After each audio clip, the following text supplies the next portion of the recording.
Okay so start करते हैं। तो जैसा कि आप लोगों को पता है, मुझे नहीं मालूम कि कितने लोग जो हैं वो कंसेप्चुअल फिजिक्स ग्रुप में से हैं और कितने जो हैं वो फेसबुक के थ्रू हैं। बहरहाल हमारा ये ग्रुप है कंसेप्चुअल फिजिक्स के नाम से। ये जब कोविड का टाइम था तो तब हमने शुरू किया था। उस वक्त मैं पाकिस्तान में था और मैं अ, एक दो कोर्सेज पढ़ा रहा था एमएससी फिजिक्स के स्टूडेंट्स को। तो कुछ लेक्चर्स के लिए फिर हमें जो है वो राब्ता करना होता था। तो तब मैंने ये ग्रुप शुरू किया व्हाट्सएप पे ऑफ कोर्स। बाद में वो क्लास तो ख़त्म होगी बहरहाल, लेकिन मुझे लगा कि ये एक अच्छा मीडियम है और इसके ज़रिए हम जो है जूम वगैरह के थ्रू लेक्चर्स कर सकते हैं। तो गाहे बगाहे हम कुछ ना कुछ एक्टिविटीज़ करते रहते हैं।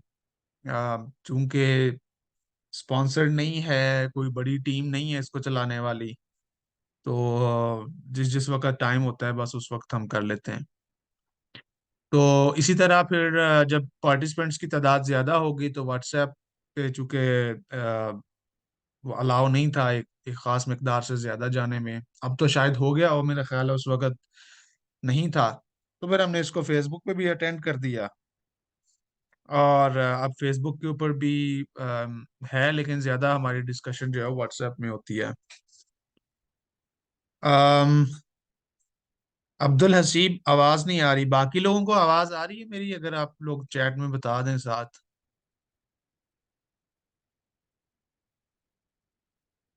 आवाज क्लियर है, ठीक हो गया।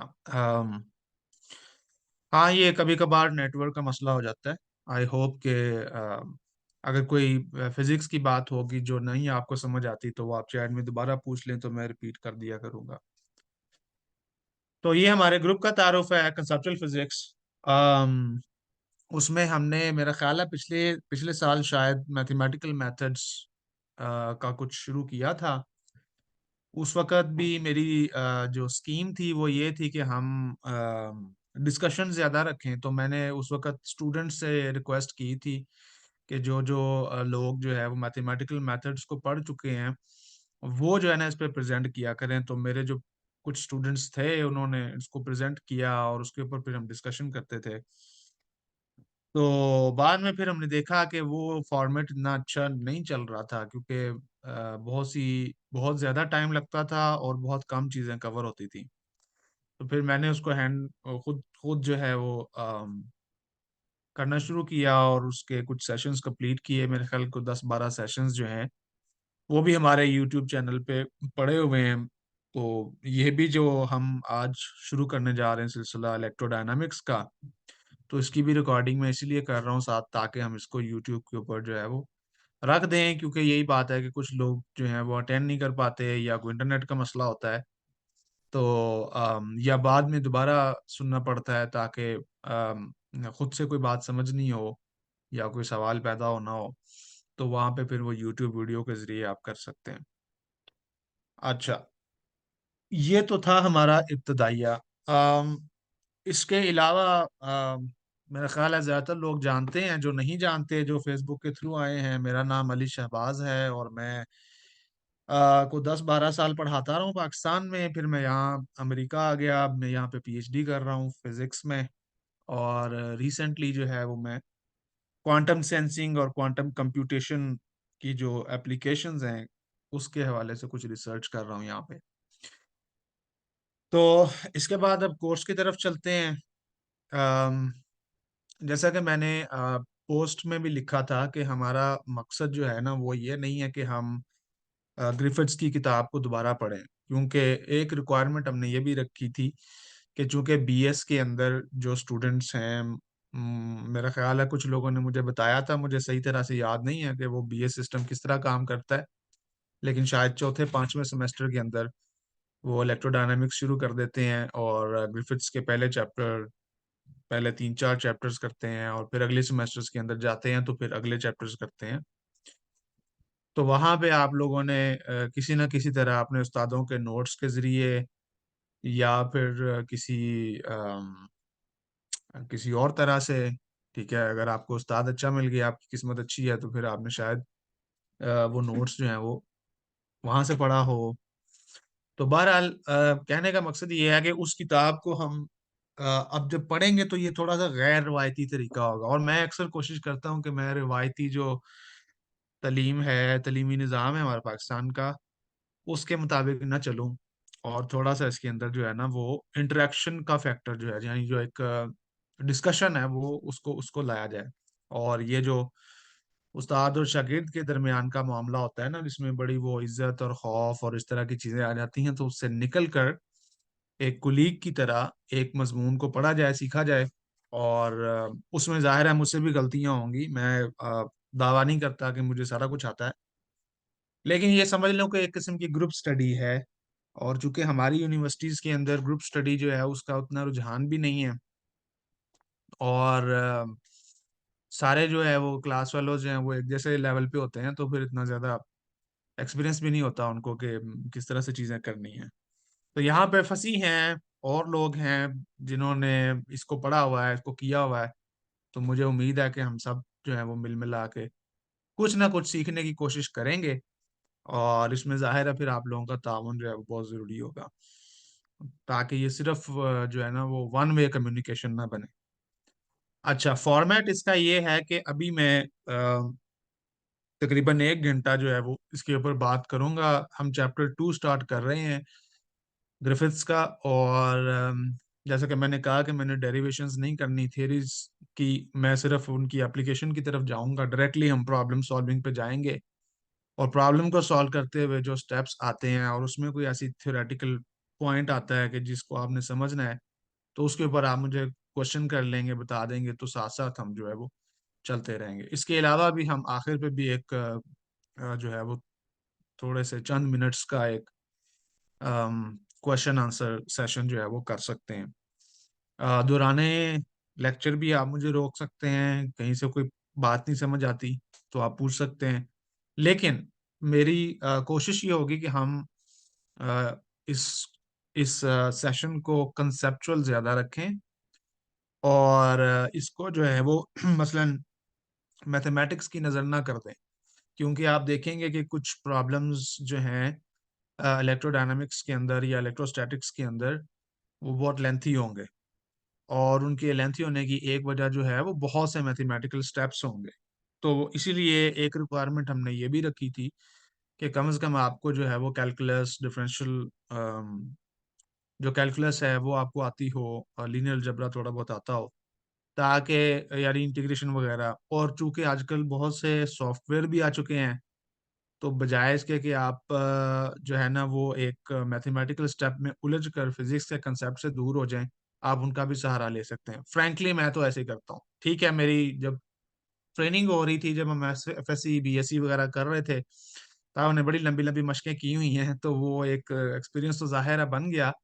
लेकिन अब जब सारा कुछ आपने याद नहीं करना होता, ठीक है ना कोई फार्मूले याद रखता है, ना कोई इंटीग्रेशन याद रखता है, तो मैं जो है वो ऑनलाइन सोर्सेज जो होते हैं उनको इस्तेमाल कर लेता हूँ।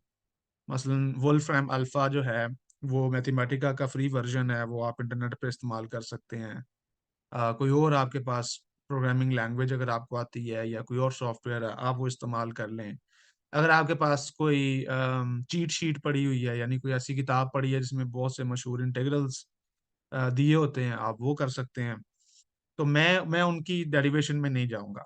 ठीक है, मेरा फोकस ये नहीं है कि मैं आपको इंटीग्रेशन सिखाऊं या वो सारे स्टेप्स कैसे होते हैं। हमारा फोकस ये होगा कि हम उसके अंदर उसके साथ जो फिजिक्स उसके साथ रिलेट होती है उसको देखें, और ये देखें कि वो प्रॉब्लम सॉल्व हमने कैसे किया है। तो ये मेरी अप्रोच होगी। मेरा ख्याल है ये खुलासा काफ़ी है 10 मिनट का। यहाँ तक आपकी कोई सजेशन है या क्वेश्चन है तो आप कर लें, क्योंकि पहला लेक्चर है और आप लोग हो सकता है कि बहुत से आपके जहन में सवालात हों। तो मैं चाहता हूं कि आप भी अगर कोई इस पे राय देना चाहें या कोई क्वेश्चन करना चाहें तो आप कर सकते हैं। उतनी देर में मैं अपना जो सेटअप है वाइट बोर्ड का वो मैं कर लेता हूँ। हाँ, एक बात ये है कि मैंने सेटिंग कुछ इस तरह की थी कि जूम पे जब आप ज्वाइन करेंगे तो आप म्यूट रहेंगे, और आपकी वीडियो भी शायद ऑफ रहेगी। उसके दो फायदे होते हैं। एक फायदा ये होता है कि चूंकि बहुत से स्टूडेंट्स का इंटरनेट ज़्यादा स्ट्रांग नहीं होता, तो वो उसमें फिर बचत हो जाती है। अगर वीडियो सबकी ऑन ना हो तो सबका डाटा तकरीबन स्मूथली जो है वो आता रहता है। दूसरा उसका फायदा ये होता है कि शोर कम होता है, डिस्टरबेंस कम होती है, क्योंकि सम टाइम आपको खुद पता नहीं चलता, आप अनम्यूट हो जाते हैं। तो इसमें ऑप्शन इस तरह की है कि आपने अगर कोई बात करनी होगी तो एक तो चैट बॉक्स आपके पास है, आप चैट बॉक्स के अंदर अपनी बात लिख सकते हैं, क्वेश्चन कर सकते हैं। दूसरा ये कि आप हैंड रेज करें। उम्मीद है कि जो लोग जूम इस्तेमाल करते रहे हैं उनको पता होगा कि क्या इसका प्रोटोकॉल है।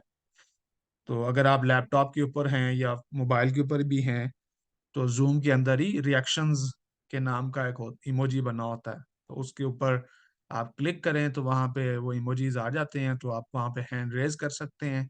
हैंड रेज करेंगे तो आपको अनम्यूट कर दिया जाएगा और फिर आप अपनी बात जो है वो कर सकते हैं। इसके अलावा कोई बात जो मैंने ना की हो या जो आप समझते हैं कि मुझे करनी चाहिए?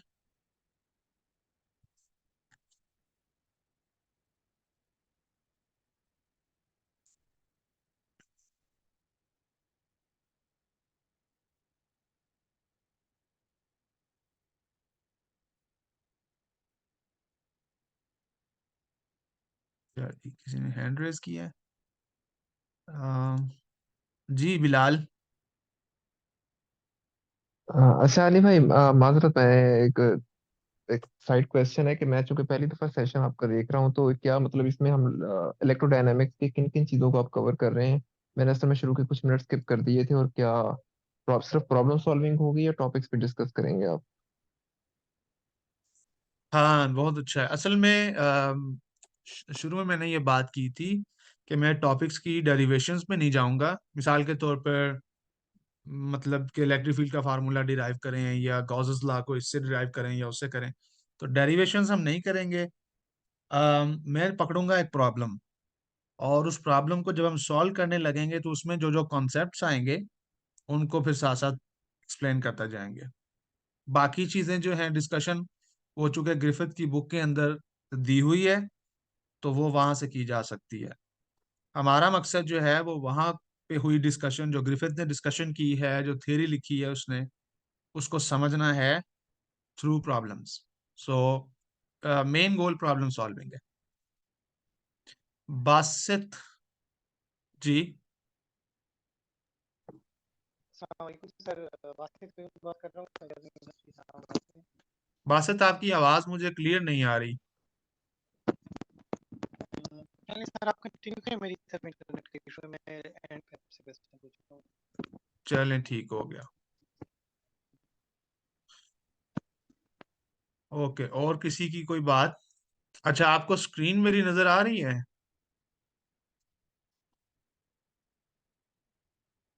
मुझे साथ साथ चैट में बताते रहिएगा। ठीक हो गया, शुक्रिया जी। चलो, और क्या सेटिंग रह गई? मैं बड़े अरसे बाद जो है ना इसको इस्तेमाल कर रहा हूँ, और मेरे थोड़े से ना ये मसले हैं। फसी यहाँ पे मौजूद है, वो कहेगा। मेरे ये थोड़े से टेक्नोलॉजी के मसले हैं, मैं थोड़ा सुस्त हूँ टेक्नोलॉजी को इस्तेमाल करने में, तो उसके हवाले से ज़रा मुझे माफ़ कीजिएगा। मैं टाइम लगा देता हूँ इन चीज़ों पे। अच्छा जी।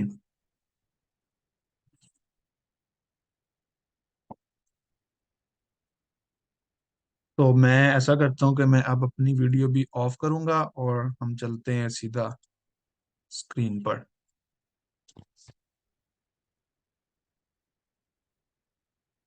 ऑलराइट।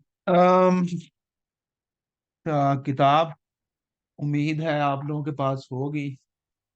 कोई भी वर्जन इस्तेमाल कर सकते हैं। मेरे पास इस वक्त तीसरा जो है वर्जन है, लेकिन आपके पास कोई भी अगर किताब का एडिशन मौजूद है तो आप उसको इस्तेमाल कर सकते हैं। अच्छा, उसमें जो चैप्टर है फर्स्ट वाला, उसको मैं नहीं करूंगा फॉर ऑब्वियस रीजंस, कि मेरा मकसद जो है वो सीधे फिजिक्स पे जंप करना है और फिजिक्स को समझना है थ्रू प्रॉब्लम सॉल्विंग। तो पहला चैप्टर जो है वो एक मैथमेटिकल बैकग्राउंड का है, वेक्टर्स के हवाले से। तो मैं रिकमेंड करूंगा कि आप लोग खुद करें उसको। और वो शायद हमने हमारे यूट्यूब चैनल पे कुछ शायद पढ़ा हो, मैंने वेक्टर और टेंसर एनालिसिस पे कुछ दिए थे लेक्चर शायद।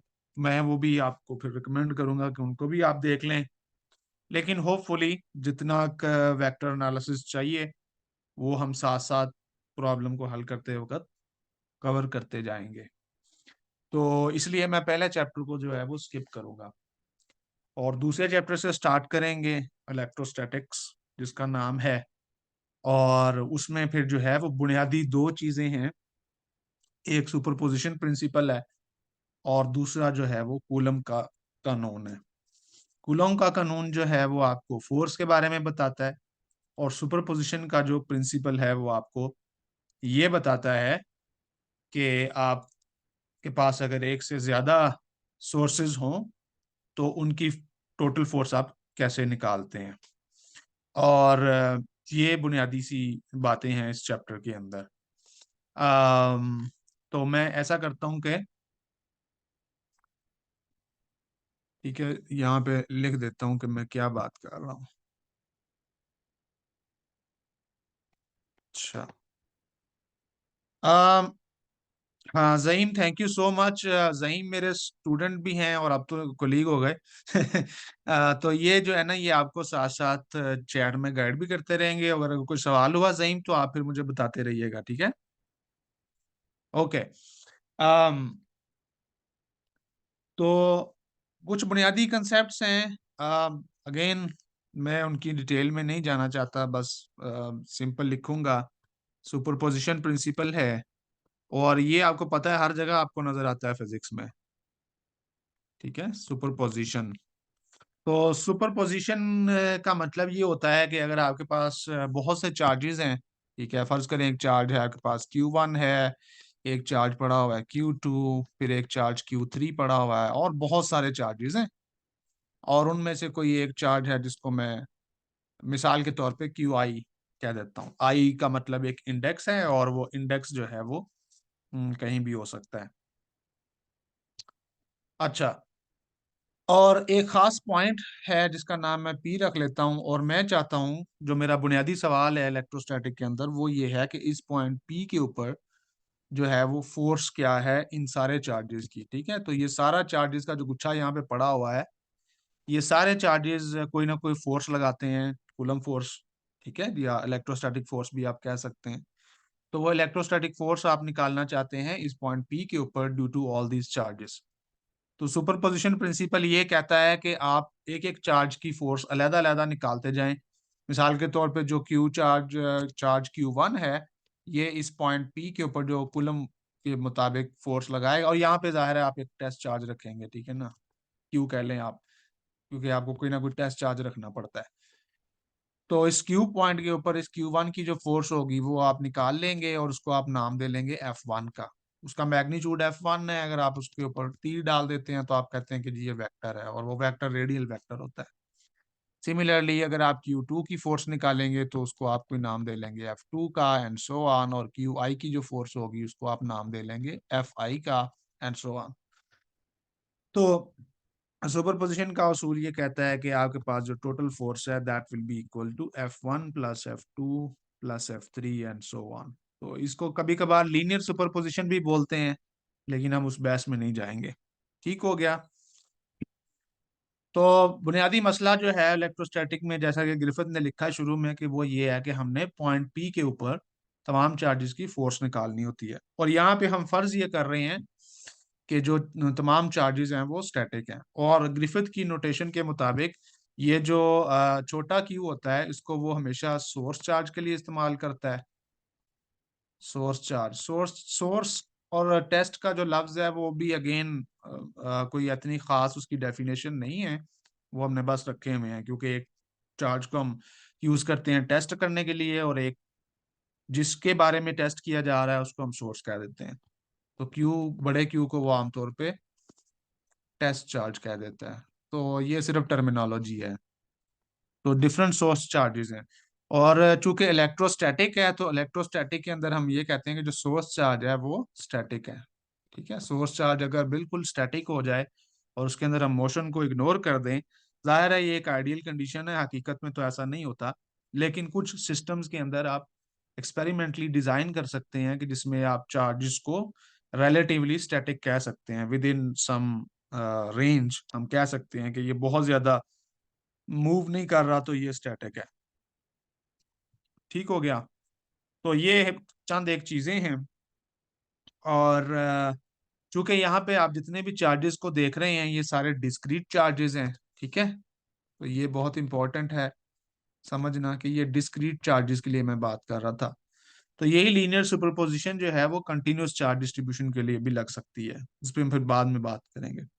तो अगर आपके पास डिस्क्रीट नंबर ऑफ चार्जेस है या डिस्क्रीट चार्ज डिस्ट्रीब्यूशन भी आप कह सकते हैं इसको, चले डिस्ट्रीब्यूशन ही कह लेते हैं, तो उसके लिए ये फार्मूला है। फार्मूला ये है कि आप एक एक चार्ज की ज्यादा फोर्स निकालें और उन सबको बाद में ऐड कर दें। और फोर्स के साथ साथ आप फिर इलेक्ट्रिक फील्ड के ऊपर भी यही वाला फार्मूला लगा सकते हैं। मतलब अगर मैं इधर से इलेक्ट्रिक फील्ड बनाऊं, आपको पता है इलेक्ट्रिक फील्ड जो है वो क्या होता है, that is the force per unit charge. ठीक है ना, इस तरह से उसको डिफाइन करते हैं। तो आप देखेंगे अगर force sum of all the forces है, तो अगर आपने नेट इलेक्ट्रिक फील्ड निकालना है तो वो भी क्या होगा, सम ऑफ ऑल दी होगा sum of all the electric field. चलो इसको इस तरह लिख लेते हैं, E1 plus E2 plus E3 and so on. ठीक हो गया। तो इलेक्ट्रिक फील्ड भी लीनियर सुपरपोजिशन में आ गया। उसके बाद फार्मूले आपको पता है, मशहूर फार्मूले हैं कि कूलम लॉ का जो एक्सप्रेशन है जिसको हम यूज करेंगे अभी थोड़ी देर में, that will be equal to F. Force जो है वो इक्वल होती है 1/4 pi epsilon naught discrete charges के लिए, और source charge multiply by test charge और डिवाइडेड बाय आर स्क्वायर। ये जो आर है, और चूंकि ये वेक्टर है तो आर हैट भी आएगा, और यहाँ पे जो आर वेक्टर है जिसको मैं लिख सकता हूँ R magnitude and R hat, it's basically called separation vector. तो ग्रिफिथ के मुताबिक इसको सेपरेशन वेक्टर लिखेंगे आइंदा। सेपरेशन वेक्टर का मतलब है कि अगर मेरे पास क्यू चार्ज पड़ा हुआ है यहाँ पर और कैपिटल क्यू चार्ज पड़ा हुआ है यहाँ पर, तो इन दोनों के दरमियान जो सीधा वेक्टर जा रहा है, that vector is called separation vector, the line joining the two charges. और ये मैं पॉइंट चार्जेस की बात कर रहा हूँ। ठीक है, पॉइंट चार्जेस, डिस्ट्रीब्यूशन की बात अभी नहीं हम कर रहे। तो ये कूलम लॉ है, और वहीं से फिर आप इलेक्ट्रिक फील्ड आपको पता है आप निकाल सकते हैं। सो अगर आप इलेक्ट्रिक फील्ड निकालें तो इलेक्ट्रिक फील्ड का फार्मूला क्या आ जाएगा, वो बेसिकली कूलम लॉ का ही हिस्सा है, लेकिन वो फील्ड का कंसेप्ट है तो वो काफी देर बाद आया था, कूलम के काफी देर बाद मैक्सवेल ने फील्ड का कॉन्सेप्ट डिफाइन किया था। तो this will be equal to उसी तरह से, और चूंकि आपने डिवाइड करना है टेस्ट चार्ज से तो सिर्फ सोर्स चार्ज रह जाएगा। इंपॉर्टेंट बात आप यहाँ पे देखें, फार्मूले मिलते जुलते हैं, लेकिन जो मेन चीज हम निकाला करेंगे वो ये इलेक्ट्रिक फील्ड हुआ करेगा, या फिर आगे जाके हम पोटेंशियल थ्योरी पढ़ेंगे तो वो इलेक्ट्रिक पोटेंशियल हुआ करेगा। वहां से फिर आप आगे चलेंगे इलेक्ट्रोस्टैटिक से इलेक्ट्रोडायनामिक्स की तरफ। तो चंद एक बातें आपको इसमें नजर आ रही हैं। पहली ये कि ये एक वेक्टर क्वांटिटी है, दूसरा ये है कि वेक्टर क्वांटिटी इसलिए है कि इसका एक डायरेक्शन है, खास डायरेक्शन है, इस वजह से ये एक वेक्टर क्वांटिटी है। बाकी ये कि ये डिपेंड करती है सोर्स चार्ज के ऊपर, टेस्ट चार्ज पे डिपेंड नहीं करती। देखें ना, बड़ा क्यू इस फार्मूले में नहीं आ रहा। बड़ा क्यू जो है वो सिर्फ इसको टेस्ट करने के लिए इस्तेमाल होता है कि किसी जगह पर सोर्स चार्ज के गिर्द इलेक्ट्रिक फील्ड मौजूद है या नहीं। तीसरी चीज आप ये इसमें नोट करें कि ये इसके नीचे ये सेपरेशन डिस्टेंस आ रहा है, तो ये इनवर्स स्क्वायर से डिपेंड करता है, तो इसको बोलते हैं इनवर्स स्क्वायर डिपेंडेंस या इनवर्स स्क्वायर लॉ। ये जो इलेक्ट्रिक फील्ड है या इलेक्ट्रिक फोर्स है, ये इनवर्स स्क्वायर लॉ को फॉलो करती है। तो वो जिस चीज का आप स्क्वायर ले रहे हैं वो सेपरेशन डिस्टेंस है। इसका मतलब है कि अगर ये दो चार्जेस दूर दूर होंगे तो इनके अंदर इलेक्ट्रिक फील्ड करीब वीक होगा, और अगर ये करीब करीब होंगे तो इनमें इलेक्ट्रिक फील्ड ज्यादा होगा। एक और चीज जो आप यहाँ पे नोट कर रहे हैं वो एप्सिलॉन नॉट है। ये basically permittivity of free space को जाहिर करता है, और ये बताता है कि क्योंकि इलेक्ट्रिक फील्ड असल में क्या चीज है, अगर आप इसकी एक पिक्चर ड्रा करना चाहें कि फर्ज करें मेरे पास एक चार्ज क्यू पड़ा है, तो बेसिकली इसके गिर्द मैं एक रीजन बना सकता हूँ, ठीक है। और उस रीजन के अंदर अंदर जहां जहां पे मैं अपना टेस्ट चार्ज रखूंगा वहां वहां पर ये अपना असर दिखाएगा, ठीक है। तो अगर लेट से मैं क्यू चार्ज यहाँ पे रखता हूँ तो फोर्स मेरी इधर को लगेगी, अगर मैं क्यू चार्ज यहाँ पे रखता हूँ फोर्स इधर को लगेगी, क्यू चार्ज यहाँ रखता हूँ फोर्स इधर को लगेगी, वगैरह वगैरह। सो बेसिकली ये एक रीजन होता है अराउंड द सोर्स चार्ज, और हम कहते हैं कि वो सोर्स ने अपना वो फील्ड पैदा किया हुआ है। मैक्सवेल के दौर के अंदर, जैसा कि ग्रिफिथ ने शायद लिखा भी है, ईथर की थ्योरी पाई जाती थी, और वो ये कहा करते थे कि ईथर नामी एक मादा है जो कि पूरी स्पेस के अंदर फैला हुआ है, और ये फील्ड जो है वो ईथर के अंदर से ट्रेवल करता है। तो ईथर जो है वो क्यों, क्योंकि फिर आप जब चैप्टर 8 में शायद या 9 में जाके मैक्सवेल स्ट्रेस टेंसर पढ़ेंगे तो बेसिकली उसकी बात है कि क्योंकि ये मुमकिन नहीं था कि एक्शन एट अ डिस्टेंस कैसे होता है, और दो चीज़ों के दरमियान अगर खला हो और कोई जगह ही ना हो, कोई मीडियम ही ना हो, तो कैसे एक चीज़ का असर जो है वो दूसरी जगहों पे पहुंचता है। तो ये उस दौर के जहन के लिए मुमकिन नहीं था करना। वो बाद में आइंस्टाइन और माइकलसन मोर्ले वगैरह की थ्योरी से साबित हुआ कि भाई खला ही है, कोई ईथर शीतर नहीं होता। लेकिन ईथर चला गया लेकिन फील्ड नहीं गया, फील्ड अभी भी मौजूद होता है। और फील्ड जो है उसके अंदर, मैक्सवेल ने ये कहा था कि फील्ड के अंदर कंप्रेशन होती है या स्ट्रेस होती है, और वो स्ट्रेस टेंसर जो है मैक्सवेल का उस चीज को डिस्क्राइब करता है। बट अगेन उस बहस में हम नहीं जाएंगे, हम सिर्फ ये कहेंगे कि चार्ज के करीब एक एरिया है और उस एरिया के अंदर ये अपना असर दिखा रहा होता है।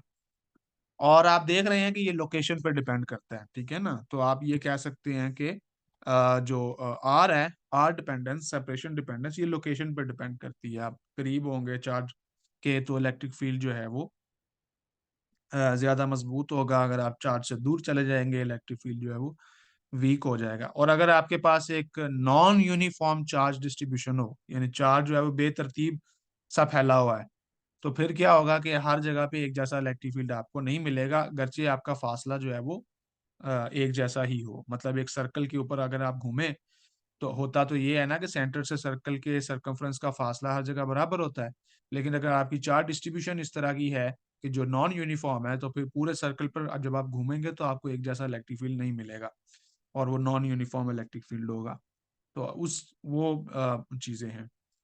अच्छा, फिर ये कि चूंकि वेक्टर क्वांटिटी है, लिहाजा बाकी वेक्टर्स की तरह इलेक्ट्रिक फील्ड और इलेक्ट्रिक फोर्स को भी हम वेक्टर्स से ड्रा करेंगे। और ये हमें पता है कि अगर आपके पास प्लस चार्ज हो तो आप उसका इलेक्ट्रिक फील्ड इस तरह से रिप्रेजेंट करते हैं, ठीक है, बाहर की तरफ एरोज लगा के। और अगर माइनस चार्ज हो तो आप इलेक्ट्रिक फील्ड को इनवर्ड जो है वो रिप्रेजेंट करते हैं। फिर उसके बाद आपको वो भी थ्योरी पता होगी कि जो चार्ज के करीब चूंकि इलेक्ट्रिक फील्ड ज्यादा है, तो लिहाजा मोर dense lines will be near the charge, और जो लेस डेंस लाइंस हैं वो चार्ज से दूर होंगी। ये बातें मेरे ख्याल एफएससी में भी की जा चुकी होती हैं। बहरहाल, तो अब हमारा जो आज का लेक्चर है वो इन्हीं चीज़ों के गिर्द घूमेगा जो अभी हमने डिस्कस की हैं, और चंद एक प्रॉब्लम्स हैं, और उन प्रॉब्लम्स में हम जो है वो इलेक्ट्रिक फील्ड निकाला करेंगे। तो पहला काम है इलेक्ट्रिक फील्ड निकालना सीखना, कि अगर आपको एक चार्ज डिस्ट्रीब्यूशन दी जाए, ठीक है, तो अगर आप खाका बनाना चाहें कि हमारा यानी गोल क्या है आज का, तो हमारा गोल ये है कि हमें एक चार्ज डिस्ट्रीब्यूशन दी जाएगी, ठीक है। वो डिस्क्रीट भी हो सकती है, कंटिन्यूस भी हो सकती है, या uniform, non uniform, any type. तो एक चार्ज डिस्ट्रीब्यूशन आपको दी जाएगी, ठीक है, ये आपको गिवन होगी।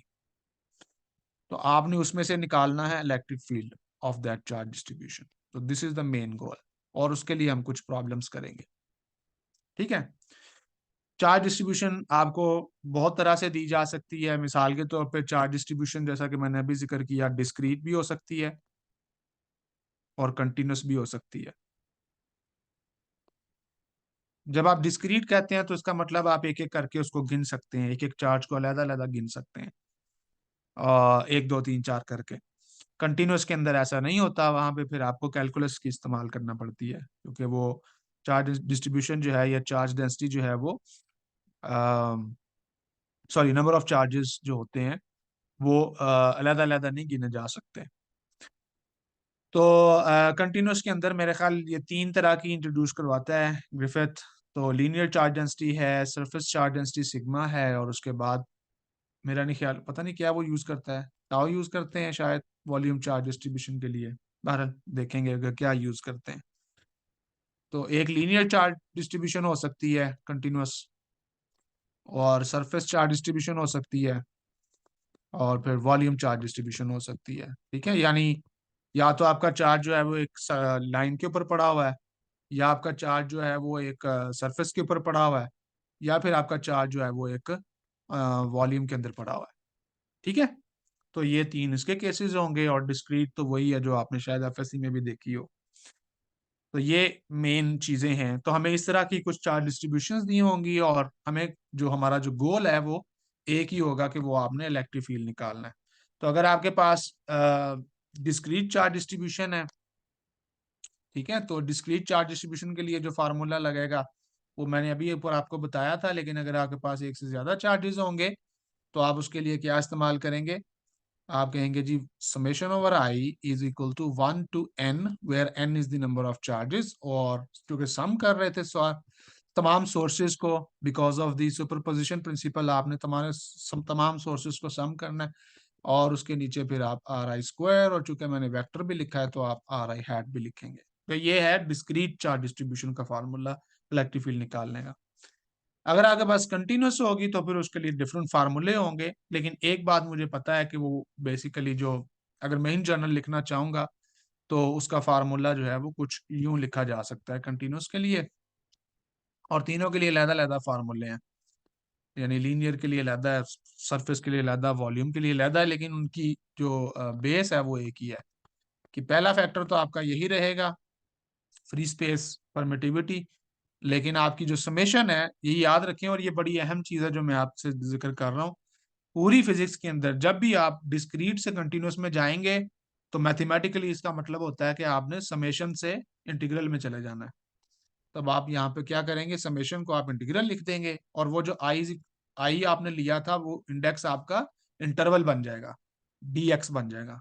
या जो भी, अगर 1D है तो डी एक्स होगा, 2D है तो D2x होगा, 3D है तो D3x होगा, वॉल्यूम एलिमेंट। तो क्यू की जगह पे फिर आप उसको डी क्यू लिखेंगे, और नीचे जो है वो आर स्क्वायर आएगा, और इसी तरह आर हैट आएगा। राइट, और ये आपका फार्मूला हो गया। तो मैंने कुछ नहीं किया, मैंने सिर्फ इंटीग्रल जो समेशन है उसको मैंने इंटीग्रल बना दिया, डिस्क्रीट को मैंने कंटिन्यूस वेरिएबल ले लिया है। तो बस ये फर्क होगा। तो ये समझ लें कि सारा काम है जो हमने करना है, इसके अंदर पूरा वो खुलासा मौजूद है कि आपको एक चार्ज डिस्ट्रीब्यूशन दी जाएगी और आपने इलेक्ट्रिक फील्ड निकालना होगा। तो सबसे पहले आप देखेंगे कि मेरी चार्ज डिस्ट्रीब्यूशन डिस्क्रीट है या कंटिन्यूअस। डिस्क्रीट है, बिस्मिल्लाह करें, फार्मूला लगाएं, आपका इलेक्ट्रिक फील्ड निकल आएगा।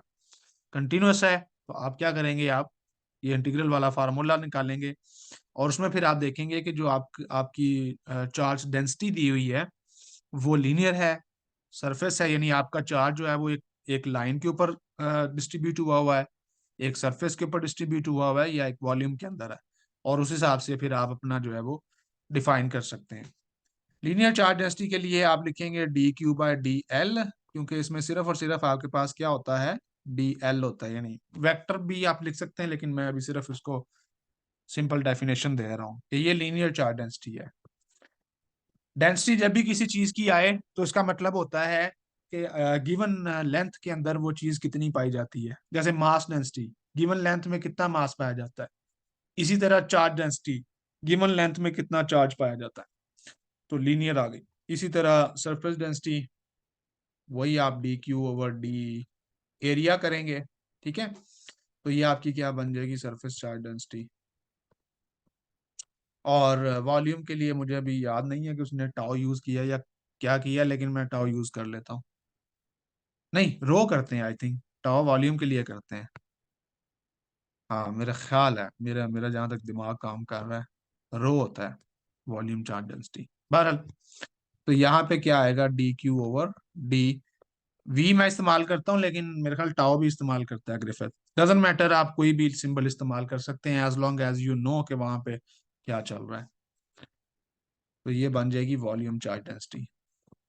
ठीक है, तो ये मेन चीजें हुआ करेंगी। आप क्या करेंगे, आपकी स्कीम ये है कि फार्मूला मसलन चार्ज डेंसिटी के लिए आपने ये लगाना है तो आपने करना क्या है, इस फार्मूले को करने के लिए आपने एक तो आर फाइंड करना होगा, ठीक है। आर हैट फाइंड करना होगा, वो आर से निकल आता है कि किस डायरेक्शन में इलेक्ट्रिक फील्ड जा रहा है। और उसके बाद आपने डी क्यू फाइंड करना होगा। अब डी क्यू जो है उसको आप आमतौर पे कन्वर्ट किया करेंगे ये डी एल में, या सरफेस की केस में डी ए में, और वॉल्यूम के केस में डी वी में। और फिर आप वॉल्यूम इंटीग्रल या सरफेस इंटीग्रल या नीली इंटीग्रल करेंगे और आपका जो इलेक्ट्रिक फील्ड जो है वो निकल आएगा। तो यहाँ तक जो है वो एक बैकग्राउंड था जो मैंने आपको देना था, और वो मैं उम्मीद है कि कुछ ओवरव्यू करने के काबिल हो गया हूँ। यहाँ तक किसी का कोई सवाल है तो आप मुझसे कर लें।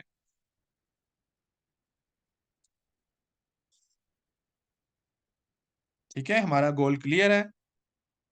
डिस्ट्रीब्यूशंस क्या होती हैं, चार्जेस, फोर्सेस, इलेक्ट्रिक फील्ड्स, जो बुनियादी चीज़ें हैं वो जो हमने इस्तेमाल करनी है वो मैंने यहाँ पे लिख दी है। इस पे किसी का कोई सवाल, कोई डिस्कशन है तो आप लाजमी हाथ उठाइए।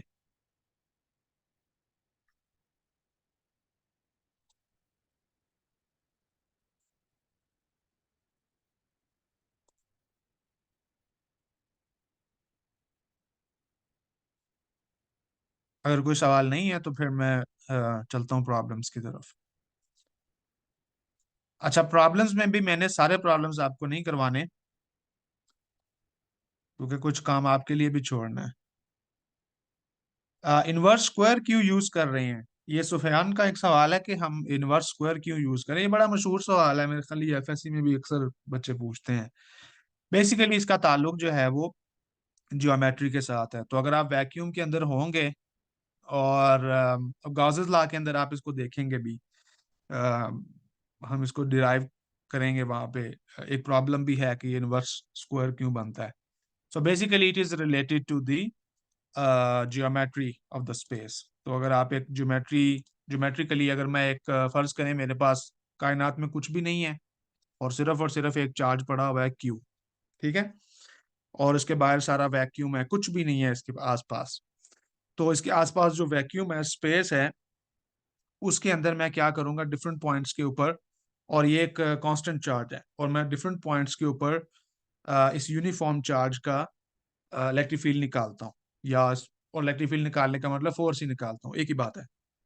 तो होता ये है कि अगर मुझे यहाँ पे मिल जाए शक्ल दायरे की, ठीक है, तो मैं, हाँ, ये एक मेरा दायरा जो है ना वो टेढ़ा मेढ़ा है, लेकिन चलो काम कर जाएगा। तो इस तरह की चीज बनेगी, ठीक है। और ये बेसिकली अगर 3D के अंदर देखा जाए तो ये दिस इज बेसिकली स्फीयर, ठीक है। और इसके सेंटर से अगर मैं डिस्टेंस लूँ तो वो चलो स्मॉल ये वाला आर इस्तेमाल करते हैं, क्योंकि यही आर हमने सेपरेशन के लिए इस्तेमाल किया हुआ है। तो आप देखेंगे जो ये जो सरफेस है, इस सरफेस का जो एरिया अगर मैं निकालूं 3D के अंदर तो वो बनेगा 4 पाई r स्क्वायर, ठीक है। तो ये आर स्क्वायर वहां से आता है, ठीक है। सो इन शॉर्ट, स्क्वायर होने की वजह, इनवर्स होने की वजह एम्पिरिकल है, क्योंकि हमने टेस्ट चार्ज रख के देखा है कि कहाँ पे फील्ड ज्यादा है कहाँ पे कम है। लेकिन वो r⁻³ क्यों नहीं है। और ये मैं पॉइंट चार्ज की बात कर रहा हूँ, जब भी आपका सोर्स चार्ज पॉइंट चार्ज होगा तो तब आर स्क्वायर आएगा। अभी हम एक प्रॉब्लम भी करेंगे जिसमें मैं आपको एक और चलें एग्जांपल बता देता हूँ। उसके अंदर ये होगा कि फर्ज करें मेरे पास दो चार्जेस हैं, एक क्यू है और एक -q है, और उनके दरमियान एक स्मॉल सा डिस्टेंस है d। हो सकता है में से कुछ लोग इसको पहचानते भी हो, इसको डायपोल कहते हैं। तो अगर मैं ये वाली मिसाल ले लेता हूँ, और इस मिसाल के लिए मैं दोबारा जो है उसी तरह से यहाँ पे कॉपी पेस्ट करता हूँ इसको, और वही काम मैं दोबारा करता हूँ कि मैं एक डायपोल के साथ, यानी एक सिंगल पॉइंट चार्ज की, यानी यहाँ पे क्या था, पॉइंट चार्ज, और यहाँ पे मैं क्या ले रहा हूँ, डायपोल। दो चार्जेस हैं, equal and opposite charges which are very close to each other. तो इनका अगर मैं उसी तरह से डिस्टेंस r के ऊपर फील्ड निकालूंगा तो आप देखेंगे कि वो 1/r³ से वेरी करेगा। ये जो है वो 1/r² पे जा रहा था और ये 1/r³ से करेगा, ठीक है। तो ये लाजमी नहीं है कि इनवर्स स्क्वायर लॉ जो है वो यूनिवर्सल है, तमाम चार्जेस के लिए है। फॉर अ पॉइंट चार्ज जिसके लिए कूलम लॉ डिफाइन होता है, वहां से ये इनवर्स स्क्वायर लॉ आ रहा होता है। सिमिलरली ग्रेविटी में भी 1/r² is the property of a point mass. लेकिन अगर आपकी चार्ज डिस्ट्रीब्यूशन चेंज हो जाती है तो आपका जो फील्ड है उसकी वेरिएशन भी डिफरेंट हो जाती है। जो चीज याद रखने वाली चीज है, और हम प्रॉब्लम्स करेंगे उसमें मैं इसको डिस्कस भी करूंगा कि कैसे कैसे डिफरेंट चार्ज डिस्ट्रीब्यूशन के लिए आपका इलेक्ट्रिक फील्ड जो है वो किस तरह से बिहेव कर रहा है। But yes, for a point charge, it is called inverse square law for a point charge, which is a very ideal case. But it's not very ideal. मतलब ये बहुत ज्यादा आइडियल भी नहीं है।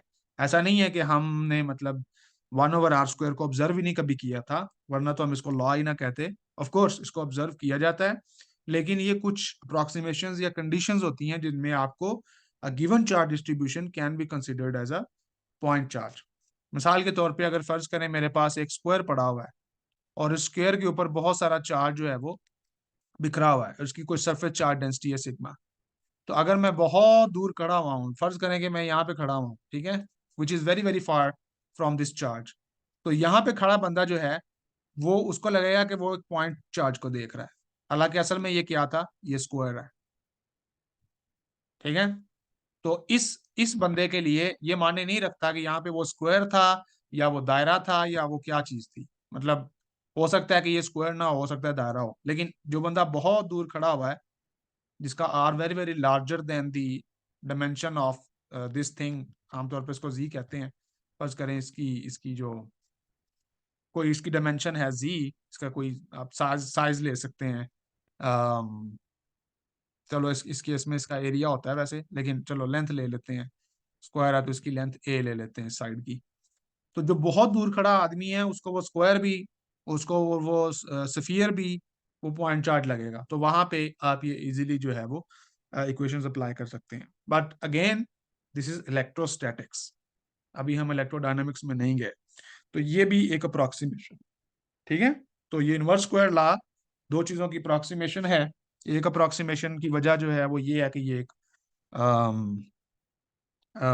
हम पॉइंट चार्ज ले रहे हैं सोर्स चार्जेस को, और दूसरा ये कि ये इलेक्ट्रोस्टैटिक है, दिस इज नॉट इलेक्ट्रोडायनामिक्स। और किसी का कोई सवाल? अच्छा सवाल था। अम,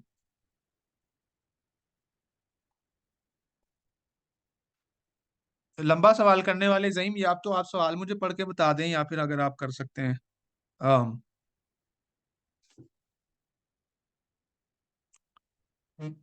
बिलाल का सवाल है कि why we are getting the factor 4 pi. 4 pi जो है वो एंगल से आता है, अगर आपको याद हो तो। जो अगर आप 3 डायमेंशन के अंदर पूरी स्पेस को कवर करना चाहते हैं तो आप सॉलिड एंगल डिफाइन करते हैं, सॉलिड एंगल 4 पाई होता है।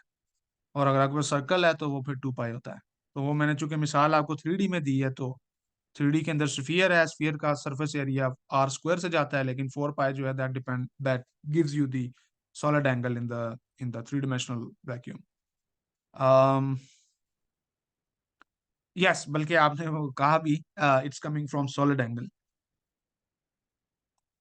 अब बिल्कुल यही मैं बात कर रहा था कि जो देखें, जब जो ही मैंने एक चार्ज को डाइपोल बनाया तो जो मेरा फील्ड है वो 1/r² से वेरी नहीं कर रहा, वो 1/r³ में से वेरी कर रहा है। वहां पे पाई आएगा, 2 पाई आएगा, ये फिर हम देखेंगे जब हम प्रॉब्लम को सॉल्व करेंगे। But it's a good question. Okay, चलें फिर, अगर और कोई सवाल नहीं है किसी का तो मैं अब डायरेक्टली अब प्रॉब्लम पे चलता हूँ। तो प्रॉब्लम 2.1 जो है वो आप खुद करेंगे, वो डिस्क्रीट चार्जेस के बारे में है। और उसको आप ट्राई करें खुद करने की, बहुत मजेदार क्वेश्चन है, हो जाएगा।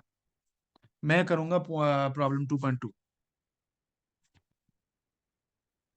ठीक है, सो प्रॉब्लम 2.2। तो प्रॉब्लम 2.2 जो है वो ये कहता है कि हमारे पास, let me pull up the book जिसके ऊपर उसकी स्टेटमेंट है, मैं वो एक पढ़ देता हूँ ताकि फिर वो क्लियर हो आपको कि हम क्या पढ़ रहे हैं। ये जी प्रॉब्लम 2.2 पेज 61, ये मेरे पास थर्ड एडिशन है ग्रिफिथ्स का। फाइंड, इसके दो पार्ट्स हैं, part A and part B. Part A है कि find the electric field magnitude and direction a distance z above the mid point between two equal charges. तो दो इक्वल चार्जेस हैं क्यू एंड क्यू, और वो दोनों जो हैं वो एक लाइन के ऊपर पड़े हुए हैं, और उनके दरमियान जो है वो एक पॉइंट है, मिड पॉइंट, जिससे जी फासला ऊपर जाकर आपने इलेक्ट्रिक फील्ड निकालना है, और चार्जेस के दरमियान फासला डी है।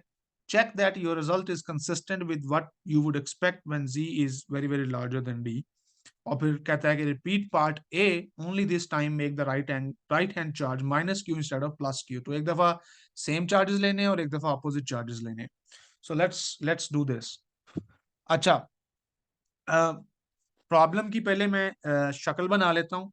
एक ये बहुत अहम मसला है जो मैंने अपने करियर में देखा था। स्टूडेंट्स जो हैं वो एक प्रॉब्लम को पिक्चराइज नहीं कर पाते माइंड के अंदर। तो इसका बेस्ट तरीका जो मैं करता था वो यही था कि मैं सारे प्रॉब्लम को एक दफा पढ़ के पहले उसकी एक पिक्चर ज़हन में बनाता था, और फिर उस पिक्चर को संवारने के लिए मैं प्रॉब्लम को दोबारा पढ़ता था, यानी एक एक लाइन करके। अगर आप एक लाइन से शुरू करेंगे तो हो सकता है कि दो तीन लाइनों के बाद वो प्रॉब्लम कुछ और ही बन जाए। तो इसलिए हमेशा पहले पूरा प्रॉब्लम एक दफा पढ़ लें, ताकि आपके मेन माइंड में एक इनिशियल पिक्चर बन जाए, और बाद में फिर उस पिक्चर को, उस तस्वीर को आप निखारेंगे प्रॉब्लम को दोबारा बार बार पढ़ के। ठीक हो गया?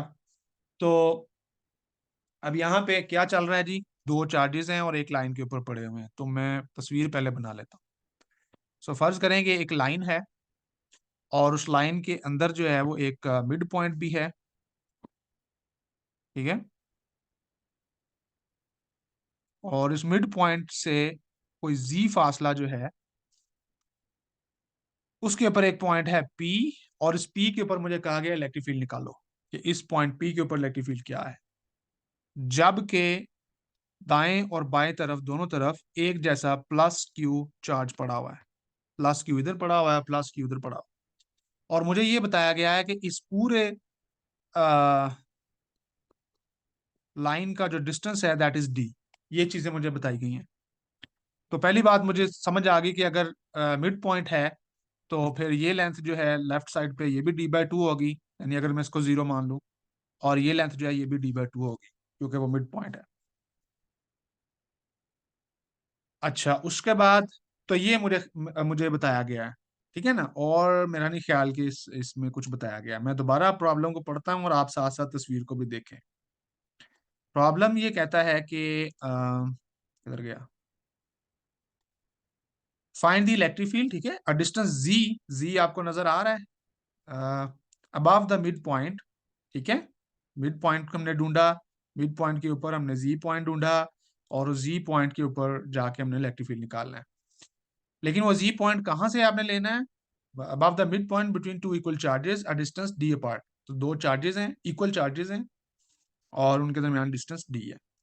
Check that your result is consistent. आगे वो सारी सवाल वो कर रहा है। तो ये हमारा मेन तस्वीर है जो अभी तक बनी है प्रॉब्लम को पढ़ के। अब मैंने इसका निकालना है इलेक्ट्रिक फील्ड। ठीक है, पहली बात तो ये आपको याद करें कि मैंने लगाना है कूलम का फार्मूला, और कूलम का फार्मूला लगाते वक्त मेरे जहन में आता है पॉइंट चार्ज। मेरे पास यहाँ पे अब एक से ज्यादा चार्जेस हैं, लेकिन ये चार्जेस किसी डिस्ट्रीब्यूशन में, खास कंटिन्यूस डिस्ट्रीब्यूशन के अंदर नहीं पड़े हुए। तो पहली चीज मैंने अपने प्रॉब्लम को देखते, अपनी तस्वीर को देखते क्या निकाली कि ये डिस्क्रीट चार्जेस हैं। तो मेरा फार्मूला मेरे माइंड में आ गया कि मैंने कौन सा लगाना है, राइट। तो ये है डिस्क्रीट चार्जेस।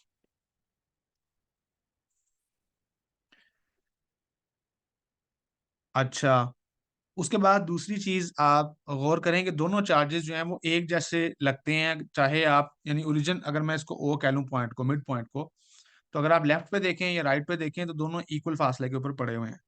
और सिमिलरली ओ का फासला पी से जो है विच इज जी, वो भी दोनों चार्जेस के लिए एक जैसा ही काम करेगा। दूसरी बात, मुझे ये पता है कि ये चार्जेस पॉइंट चार्जेस हैं क्योंकि उसने कोई डिस्ट्रीब्यूशन मुझे नहीं दी। तो दूसरी चीज मैंने नोट कर ली कि ये पॉइंट चार्जेस हैं। अगर पॉइंट चार्जेस हैं तो फिर मुझे पता है कि ये स्फेरिकली इनका इलेक्ट्रिक फील्ड जो है वो निकलेगा बाहर, और यहाँ पे मज्यूम कर रहे हैं वैक्यूम है। तो हर चार्ज जो है वो अपना एक स्फेरिकल फील्ड पैदा करता है, और वो दोनों फील्ड जो है वो इस पी पॉइंट तक पहुंचेंगे, और मुझे इससे कोई लेना देना नहीं है कि पी पॉइंट के अलावा वो किधर जा रहे हैं, क्या कर रहे हैं, क्योंकि ये मेरा सवाल नहीं है। सवाल ये है कि इलेक्ट्रिक फील्ड पी के ऊपर निकालना है, जी distance from the mid point. तो मैं सिर्फ और सिर्फ पी पॉइंट जो है उसको ही फोकस करूंगा यहाँ पे। अच्छा, उसके लिए क्या करते हैं, मुझे पता है कि जब भी मेरे पास एक प्लस क्यू चार्ज होता है तो उससे मैं एक लाइन निकालता हूँ, इलेक्ट्रिक फील्ड लाइन, और वो हर डायरेक्शन में जाती है। तो वो इन प्रिंसिपल तो जो इलेक्ट्रिक फील्ड लाइन है वो इस तरफ को भी जाएगी, वो इस तरफ को भी जाएगी, इस तरफ को भी जाएगी, इस तरफ को भी जाएगी, इस तरफ को भी जाएगी। और यही काम जो है वो दूसरे चार्ज के लिए भी होगा। तो इलेक्ट्रिक फील्ड तो हर तरफ जाएगा, लेकिन मुझे उससे कोई लेना देना नहीं है, क्योंकि जो मुझे सवाल किया जा रहा है वो किया जा रहा है सिर्फ इस पॉइंट के बारे में। तो मैं सिर्फ एक लाइन ड्रा करूंगा और वो लाइन होगी क्यू से पी तक जाने वाली, ये वाली line. And this line gives me what, electric field of charge Q. Similarly दूसरे चार्ज के लिए भी मैं यही काम करूंगा। अगर मेरी ड्राइंग थोड़ी सी बुरी लगे तो उससे माफ कीजिएगा, क्योंकि जैसा कि मैंने शुरू में कहा कि मेरा टेक्नोलॉजी के साथ इतना ज़्यादा दोस्ती नहीं है, तो मैं टूल्स इतने ज़्यादा पैमाने शमाने इस्तेमाल नहीं करता। तो ये दूसरा इलेक्ट्रिक फील्ड है। अब आप इलेक्ट्रिक फील्ड का फार्मूला याद करें।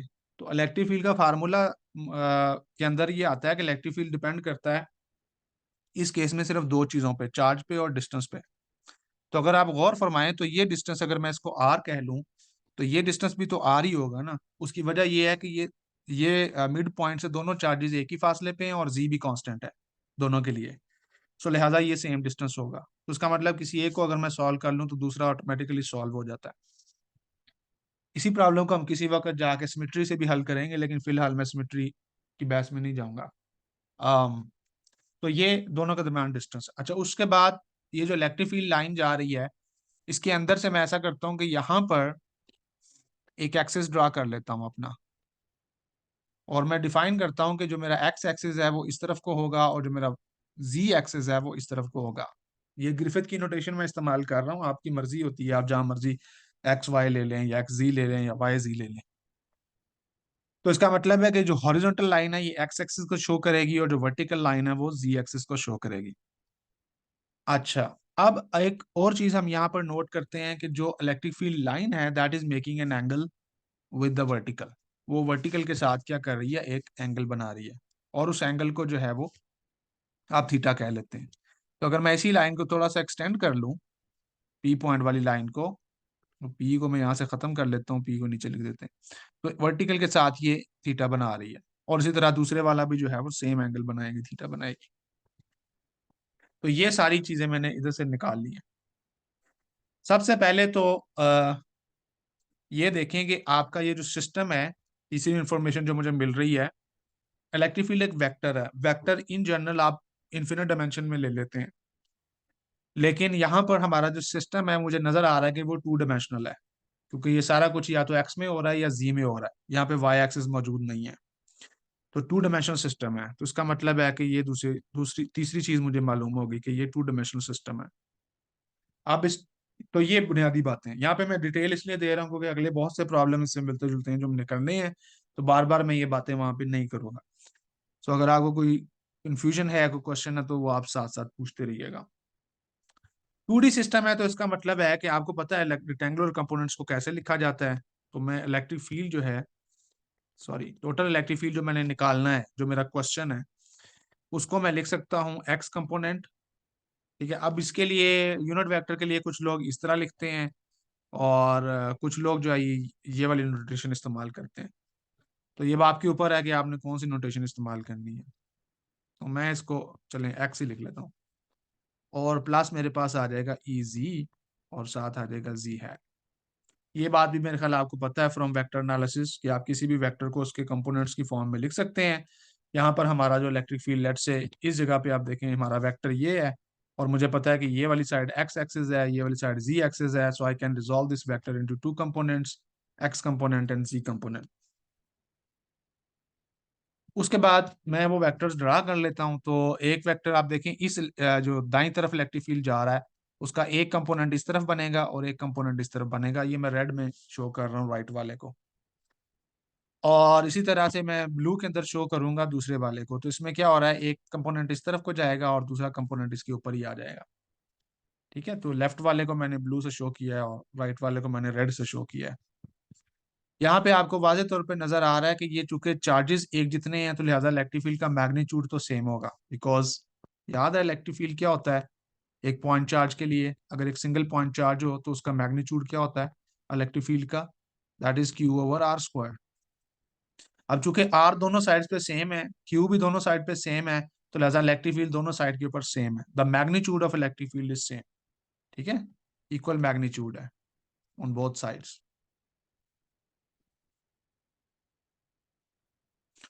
तो इक्वल मैग्नीट्यूड होने की वजह से जो भी कंपोनेंट बनेंगे उनकी जो लेंथ है या उनका जो मैग्नीट्यूड है वो तो सेम होगा, लेकिन डायरेक्शंस फिर डिफरेंट होंगी जो कि हमें नजर भी आ रही है।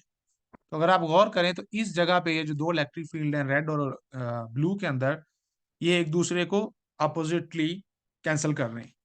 तो आप अब अगर आप इसकी इंटरप्रिटेशन फोर्स के साथ ले लें तो आप यूं भी सोच सकते हैं कि फर्ज करें इस पॉइंट पी के ऊपर अगर मैं एक चार्ज रखूं तो रेड वाली जो लाइन है वो इसको इस तरफ को खींचेगी और ब्लू वाली जो लाइन है वो इसको इस तरफ को खींचेगी।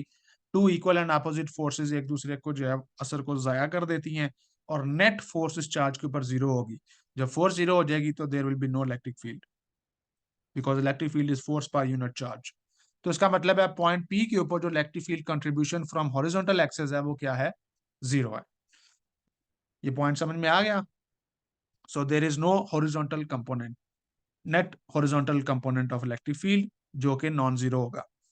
अब एक्स एक्सिस के ऊपर जो फील्ड है उसको मैंने क्या नाम दिया था, उसको मैंने नाम दिया था ई एक्स। तो यहां पर मैं क्या करूंगा, सिंपली मैं कहूंगा ई एक्स जीरो है, तो ये वाला फील्ड जीरो हो गया। दैट मीन्स कि मेरा जो टोटल इलेक्ट्रिक फील्ड है that is just E z and z hat. अब इसका मतलब एक चीज तो मुझे पता चल गई कि इन दोनों चार्जेस का जो नेट इलेक्ट्रिक फील्ड है वो किस डायरेक्शन में है, टोटल इलेक्ट्रिक फील्ड वो जी डायरेक्शन में है एट पॉइंट पी।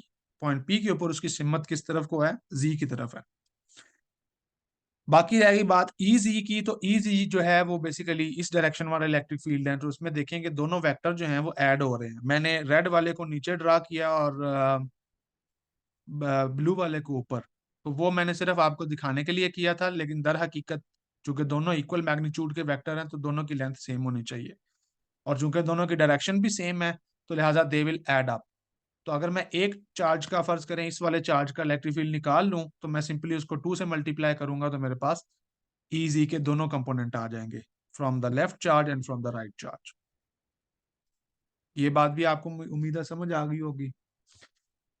ठीक है, तो दूसरी बात अब देखें कि जो क्या गया, हाँ। अब अगर मैं इजी निकालना चाहता हूं तो इजी को मैं कैसे निकालूंगा, मेरे पास क्या फार्मूला होगा।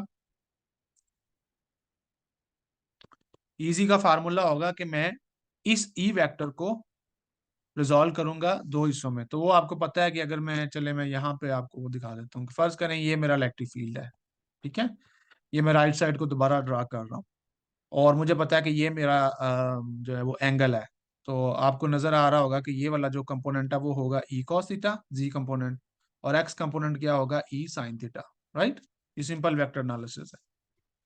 और जी की तरफ जो ई कॉस थीटा आ रहा है वो दो दफा आ रहा है क्योंकि मैंने जैसा पहले जिक्र किया दो चार्जेस हैं, दोनों का कंपोनेंट है। तो टोटल इजी जो मेरा होगा that will be what, 2e cos theta, that is the value of easy.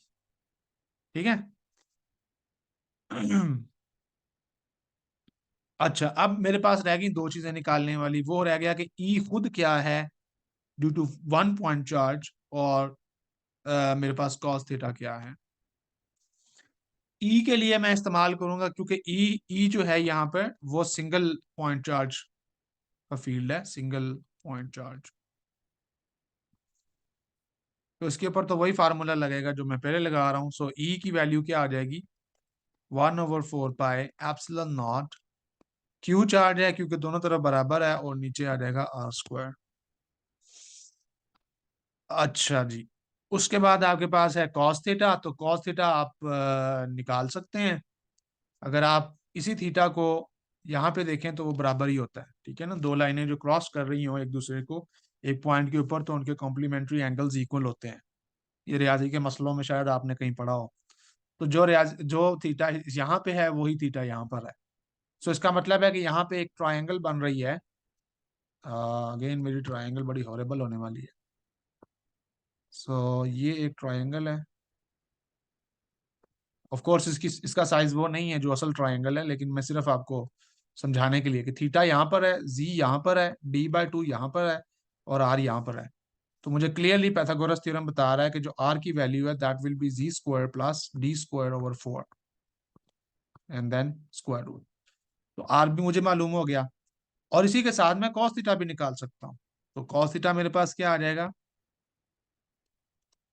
cos theta will be equal to, आपको पता है क्या होता है, base over hypotenuse, so z over r, और आर मेरे पास पहले से ही मौजूद है।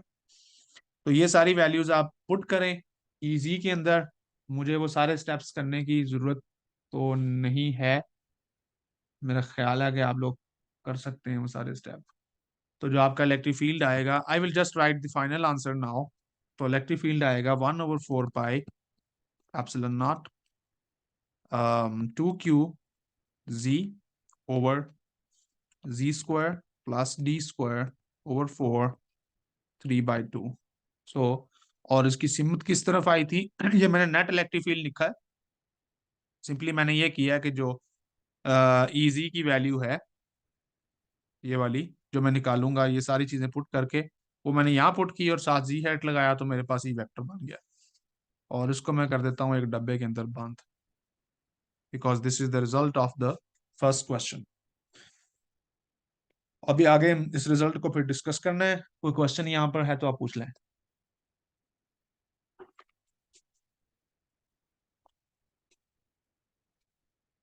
If there is no question तो फिर मैं आगे चलता हूँ।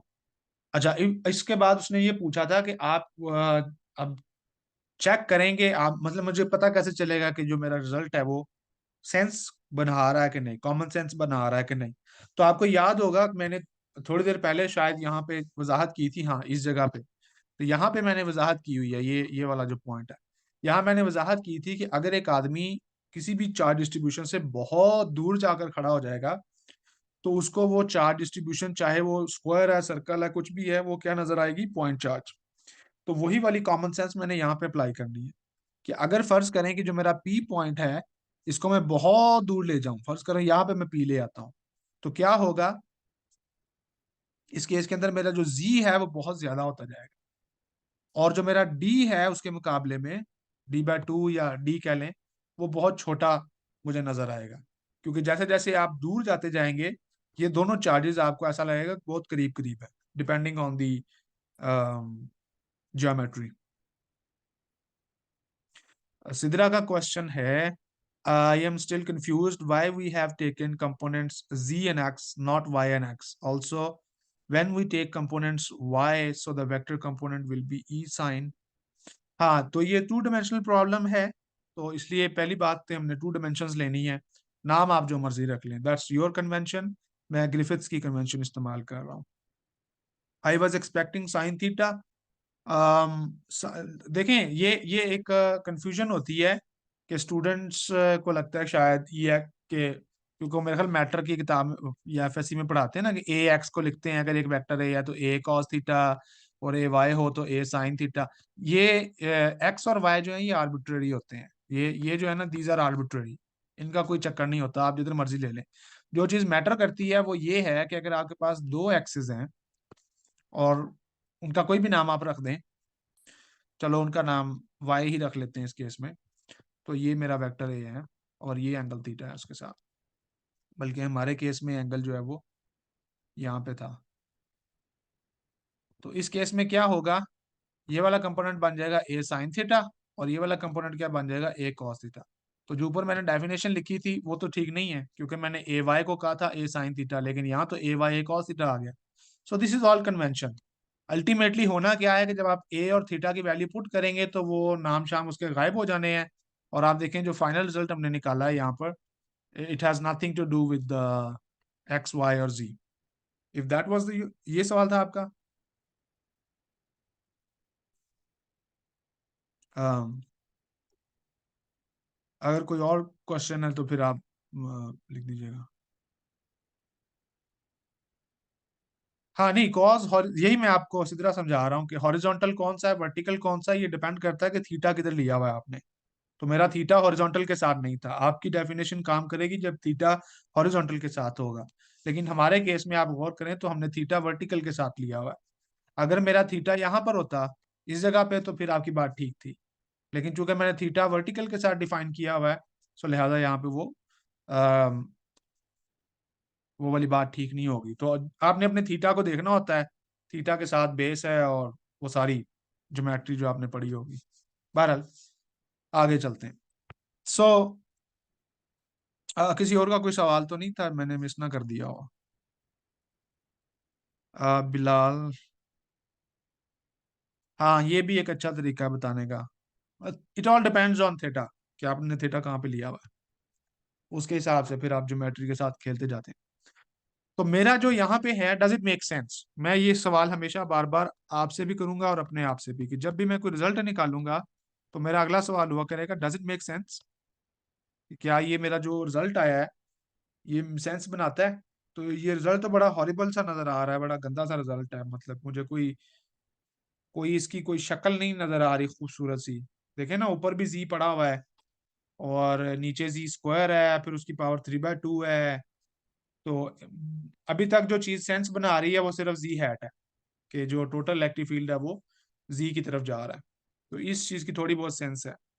तो उसकी सेंस बनाने के लिए फिर मैंने आपसे जिक्र किया था कि हम ये वाली लिमिट जो है ये हमेशा लिया करेंगे सेंस बनाने के लिए। तो वो लिमिट क्या है कि आप उस सोर्स से बहुत दूर चले जाएं। तो यहां पर देखें, हमारी ज्योमेट्री में सोर्स से दूर जाने का मतलब क्या होगा? Far away from the source हमारा जी बड़ा हो जाएगा, far away from the sources. I think ये उसके सवाल में उसने पूछा भी हुआ था, और ग्रिफिन ने शायद ये सवाल इसीलिए पूछा है ताकि आप इस रिजल्ट की कोई सेंस बना सकें और आपको अपने रिजल्ट पे एतमाद आ सके कि आपने सही रिजल्ट निकाला है। ये एक बड़ी गुर की बात है वैसे ग्रिफिथ जो आपको समझाना चाह रहा है।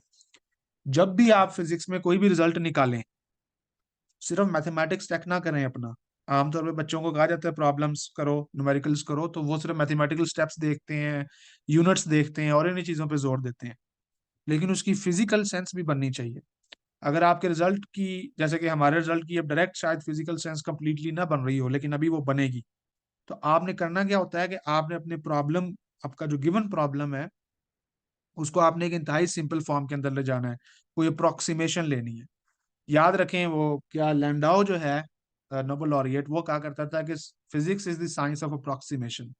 अगर आपको अप्रोक्सीमेशन लगानी नहीं आती तो आप कभी भी ये नहीं जान पाएंगे कि आपकी जो इक्वेशन है वो कोई सेंस भी बना रही है कि नहीं। वो नॉन सेंस इक्वेशन भी हो सकती है। अ, बड़ी मशहूर मिसाल है आइंस्टाइन की, कि जब उसने फील्ड इक्वेशन लिखी तो उसकी फील्ड इक्वेशन उस दौर के मुताबिक सेंस नहीं बना रही थी, ठीक है ना, नॉन सेंस इक्वेशन लगी। तो सेंस बनाने के लिए उसने डार्क एनर्जी वाला जो फैक्टर है, कॉस्मोलॉजिकल कांस्टेंट, वो ऐड कर दिया। तो उसके मुताबिक उस दौर में वो सेंस बन गई।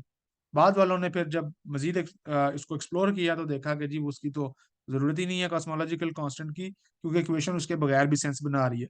तो आप अपनी इक्वेशन को उस हिसाब से उलट पुलट कर सकते हैं। ये हम फिजिक्स वालों के लिए समझ लें कि आज़ादी है, मैथ वाले नहीं कर सकते, वो बड़े रिगरस किस्म के लोग होते हैं, वो रिगर को देखते हैं। फिजिक्स में ऐसा नहीं होता, फिजिक्स अप्रोक्सीमेशन पे चलती है। सो आपने हमेशा क्या करना होता है, न्यूमेरिकल हल करते वक्त देखना है कि सेंस बना रहा है आपका रिजल्ट कि नहीं। तो वो सेंस बनाने की प्रैक्टिस के तौर पे हम ये कर रहे हैं कि हम क्या करेंगे, हमें एक चीज पता है कि दूर से देखें तो कोई भी charge, source charge, point charge लगेगा, पॉइंट चार्ज लगेगा तो उसका फील्ड जो है वो कूलम लॉ से निकाला जा सकता है, क्योंकि वो पॉइंट चार्जेस के बारे में है। सो कूलम लॉ एक तरह से आपको सेंस बनाता है आपके तमाम रिजल्ट्स की। So important. बहरहाल, तो यहाँ पे क्या होगा कि आपका z जो है that is very very greater than d। ठीक है ना, याद रहे d आपका था ये वाला दो चार्जेस का डिस्टेंस, और z था आपका मिड पॉइंट से distance from up two point p। तो मैं अब क्या कर रहा हूँ कि z बहुत बड़ा है, तो इसका मतलब अगर जो p पॉइंट के ऊपर अब आप खड़े होंगे तो अब जो आपको नजर आएगी चीज वो ये वाली होगी। मैं सिर्फ सेंस बनाने के लिए इसको यूं कर रहा हूँ। अगर आप z को जरा और दूर ले जाएंगे, मैं और लंबी लाइन लगा लेता हूँ और उसी डायग्राम को दोबारा बनाते हैं, तो क्या होगा कि मुझे यूं लगेगा कि यहाँ पे एक ही चार्ज पड़ा हुआ है। इस केस में यहाँ पे दो चार्जेस पड़े हुए हैं क्यू क्यू। लेकिन अगर आपका जी बहुत दूर होता जाएगा, बहुत बड़ा होता जाएगा, तो दोनों के दरमियान जो डिस्टेंस डी है वो बहुत स्मॉल होता जाएगा। और यही वो कंडीशन है जो मैंने यहाँ पे ली है, गौर करें। डी बहुत स्मॉल है और जी बहुत बड़ा है। तो अब इस केस में आपको वो दोनों चार्जेस इतने करीब नजर आएंगे कि आप उनको रिजॉल्व नहीं कर पाएंगे। आप उनको दो नहीं एक ही कहेंगे। लेकिन फिजिक्स ये के अंदर एक और कानून है जिसको कहते हैं कंजर्वेशन ऑफ मैटर, कि मादा जो है वो ना कभी फना होता है ना कभी पैदा होता है। तो जब शुरू में मैं देख रहा था तो मुझे दो चार्जेस नजर आ रहे थे, दूर जाके देख रहा हूं तो एक चार्ज नजर आ रहा है। तो क्या मैंने कंजर्वेशन ऑफ मैटर को वायलेट कर दिया है? ये आपसे सवाल है कि दो जो है वो एक कैसे हो सकते हैं, मियाँ बीवी थोड़े हैं। तो ये दो चार्जेस जो थे, यानी जो मादा दो चीजें थी, वो मुझे अब एक नजर आ रही है। तो ये क्या हुआ, मैंने कंजर्वेशन ऑफ मैटर को तोड़ दिया? ये अब सवाल का आप जरा जवाब दें। क्या मैंने कंजर्वेशन ऑफ मैटर वायलेट किया है? यहाँ पे दो चीजों को मैं एक कह रहा हूँ। हाँ, वजह भी बतानी है। जो लोग नो कह रहे हैं, यस भी कह सकते हैं, कोई मसला नहीं। किसी ने आपके सर पर डंडा तो नहीं रखा हुआ कि भाई नो, कंजर्वेशन ऑफ मैटर नहीं वायलेट करना। हो सकती है, हमें क्या पता। Why it is not violated?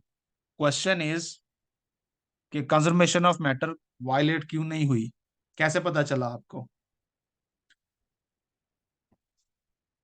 क्योंकि मुझे तो नहीं पता। मैं तो भाई आपको कह रहा हूँ, आप लोग मुझसे ज्यादा पढ़े लिखे हैं। मुझे अभी नहीं पता कि कंजर्वेशन मैटर वायलेट हुई है कि नहीं। तो ये असल में सवाल मैंने इसलिए किया है कि आपने फौरन नताइज पे नहीं जाना। Don't jump to the conclusions, फौरन कंक्लूजन्स पे जंप ना करें। हम इसकी सेंस बनाना चाह रहे हैं। ऊपर जो मैंने इक्वेशन निकाली है उसकी मैंने सेंस बनानी है। तो वो सेंस में पहली नॉनसेंसिकल चीज मुझे नजर आ गई है कि मैं जब दूर जाता हूँ तो मुझे वो जो ज्यादा चीजें थी वो एक ही चीज नजर आ रही है। तो अब उसका मैंने सेंस बनाना है, लेकिन अभी तक वो बना नहीं है। अभी तक मैंने सिर्फ सवाल उठाया है। ठीक है, तो वो सवाल का अभी जवाब आपको नजर आएगा, तो वहां पे मैं फिर आपको बताऊंगा कि मैंने ये सवाल क्यों किया था। अभी आप थोड़ा सा हौसला रखें।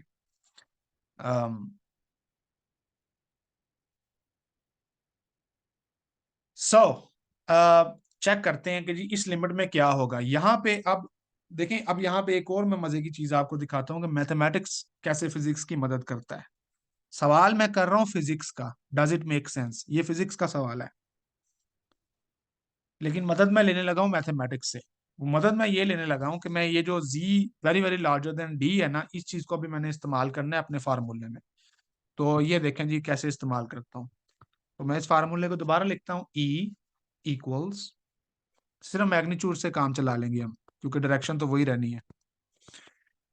और 2q z ओवर, अच्छा ये जो नीचे चीज आ रही है ना, इसमें मैं ऐसा करता हूँ कि मैं जी स्क्वायर को कॉमन लेता हूँ ब्रैकेट से। जब मैं जी स्क्वायर कॉमन लूंगा तो वो स्क्वायर जो है 1/2 से कटेगा और मेरे पास बाहर आएगा जी क्यूब। और ब्रैकेट के अंदर आ जाएगा 1 + d²/4 ji square and then 3/2। मैंने कुछ नहीं अभी तक किया, कोई अप्रोक्सीमेशन नहीं लगाई, सिर्फ उसको दोबारा लिखा है मैथ के असूल इस्तेमाल करते हुए। अब मैं क्या करता हूं, मुझे यहाँ पर ये बताया गया है कि जो d/z है that is very very less than 1। इसका मतलब है कि जो d² / z² होगा, ये इतना स्मॉल होगा कि मैं इसको निग्लेक्ट कर सकता हूँ।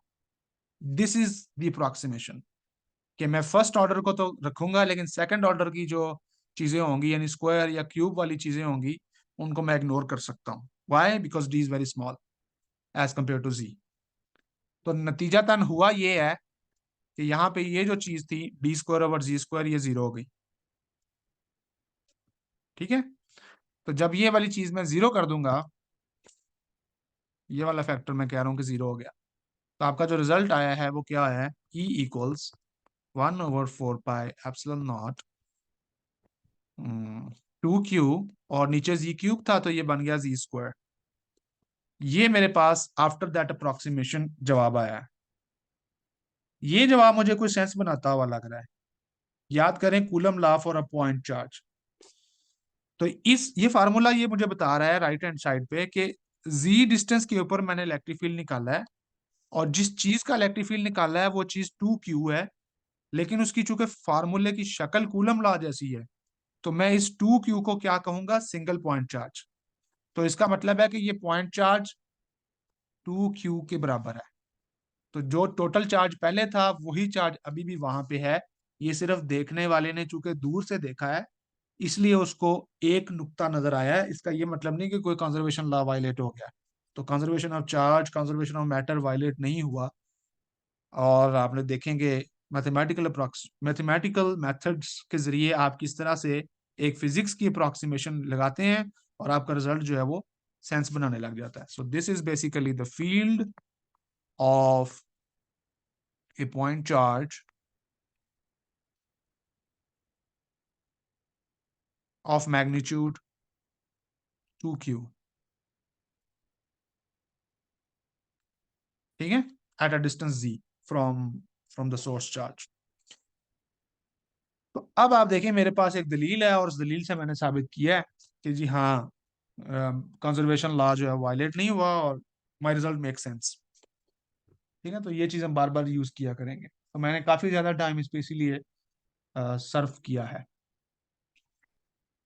कोई क्वेश्चन?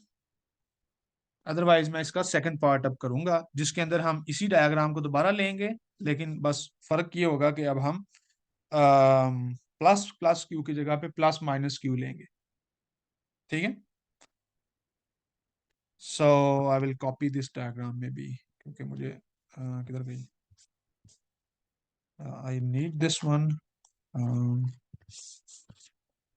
एक सेकेंड, इतनी देर में आप लोगों का कुछ क्वेश्चन है तो आप कर सकते हैं।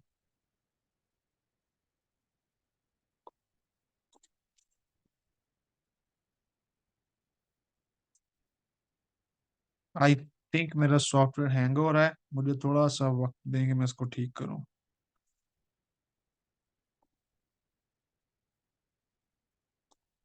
ये भी टेक्नोलॉजी के मसले हैं।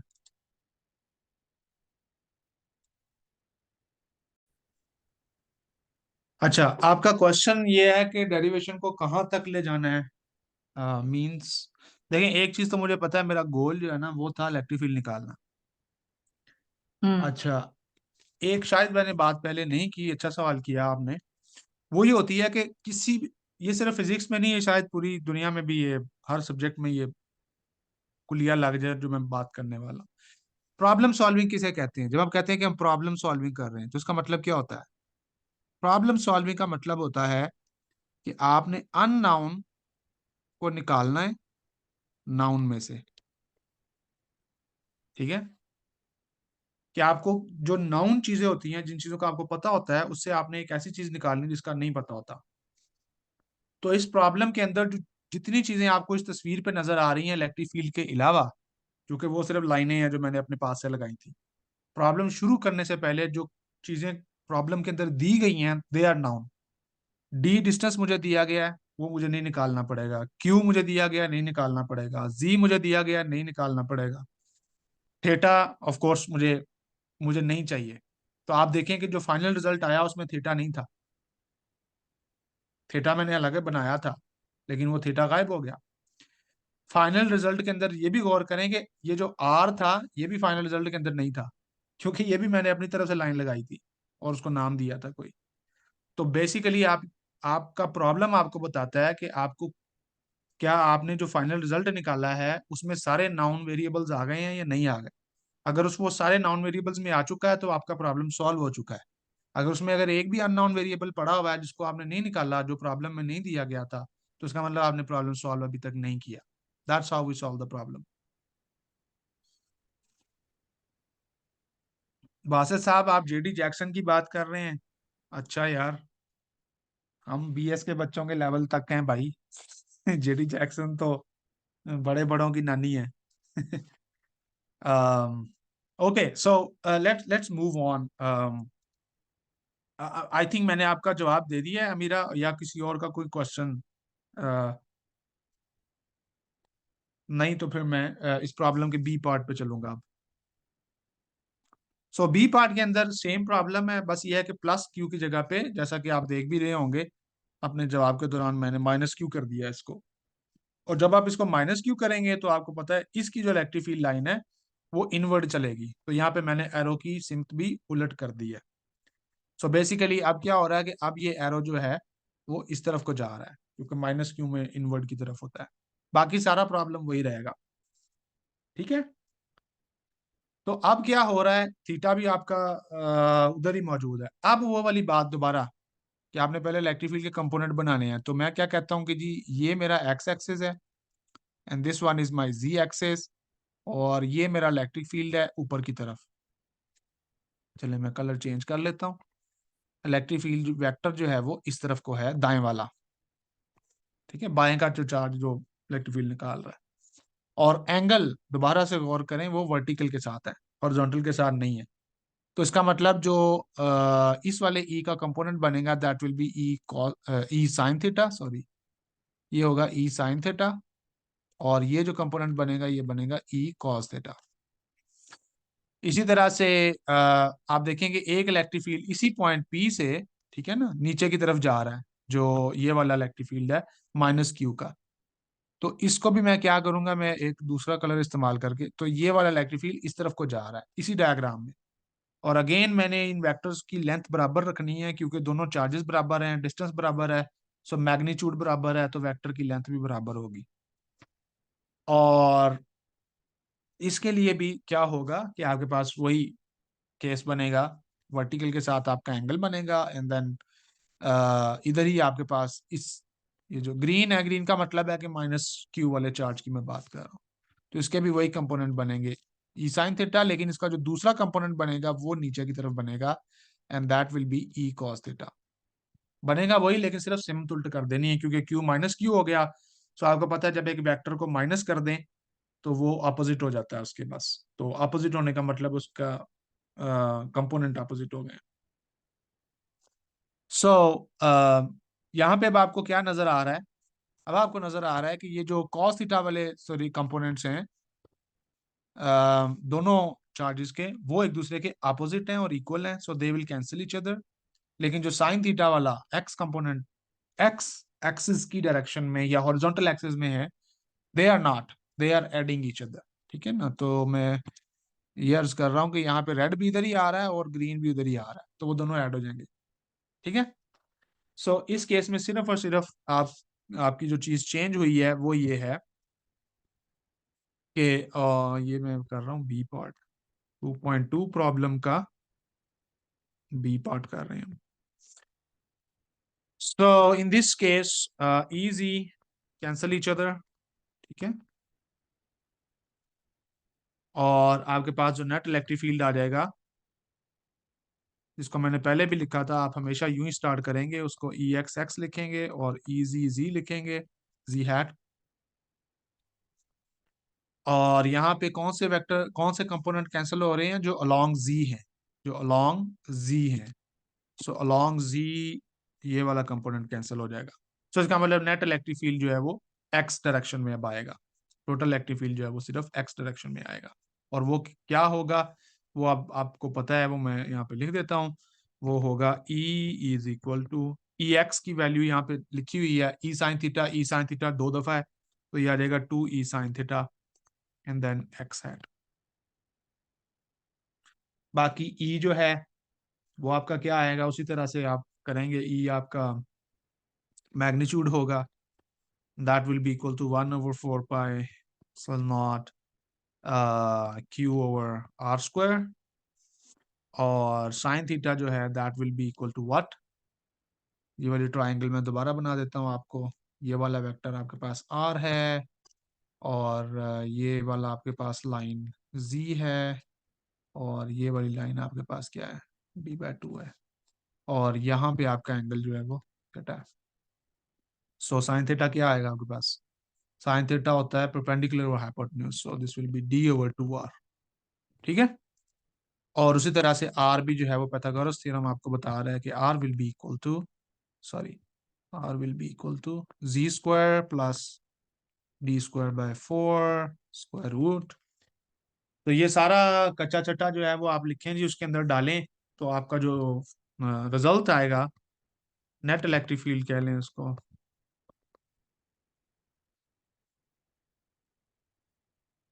that will be equal to 1 over 4 pi epsilon naught qd over z square plus d square over 4 और उसकी पावर उसी तरह से 3/2 आ जाएगी, लेकिन अब जो है वो x डायरेक्शन में आएगा। That is your result for two equal and opposite charges. अगला सवाल हमने क्या करना है भला, बताएगा कोई? रिजल्ट आ गया हमारा, इलेक्ट्रिक फील्ड उसने कहा था निकालो, निकाल दिया है। आगे क्या, कौन सा सवाल होता है? जबरदस्त, देखा, आपके सवाल भी सेंस बना रहे हैं आप। सो आगे हमने क्वेश्चन करना है डज इट मेक सेंस। ठीक है, हमेशा जब भी रिजल्ट निकालना है उसके बाद लिखना है डज इट मेक सेंस, अपने आप से करना है ये सवाल। तो इसकी सेंस बनाने के लिए हम क्या करेंगे फिर? पहले तो डायरेक्ट देखेंगे कि सेंस बन रही है, कुछ कुछ तो बन रही है, इलेक्ट्रिक फील्ड एक्स डायरेक्शन में जा रहा है। लेकिन मजीद सेंस बनाने के लिए क्या करेंगे? अप्रोक्सीमेशन लेंगे। और अप्रोक्सीमेशन कौन सी लेंगे? कि हम बहुत दूर जाकर देखेंगे कि हमें क्या नजर आता है। So again when z is very very larger then d, तो बाकी कहानी आपको पता है क्या होगा।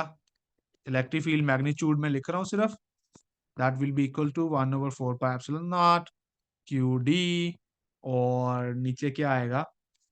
अब जी स्क्वायर है, अगेन कॉमन लेंगे, वो सारा काम जो पहले हमने किया है वो करेंगे, और उसके बाद हमारे पास नीचे क्या आ जाएगा? जी स्क्वायर है, स्क्वायर 2 से कट गया तो जी क्यूब आएगा, एंड देन डी स्क्वायर वाली टर्म को मैं 0 कह दूंगा, बाकी बचेगा एक्स क्यूब।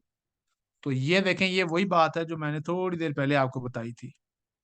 वो मैंने ये बताई थी कि अगर आपके पास एक डाइपोल पड़ा हो, एक डाइपोल पड़ा हो क्यू और माइनस क्यू, और उनके दरमियान डिस्टेंस डी हो, और आप किसी पॉइंट पी के ऊपर जो कि जी डिस्टेंस दूर है इस पूरे डाइपोल से, उस डाइपोल का इलेक्ट्रिक फील्ड निकालें, तो 1/r² से नहीं जाता बल्कि 1/r³ से जाता है।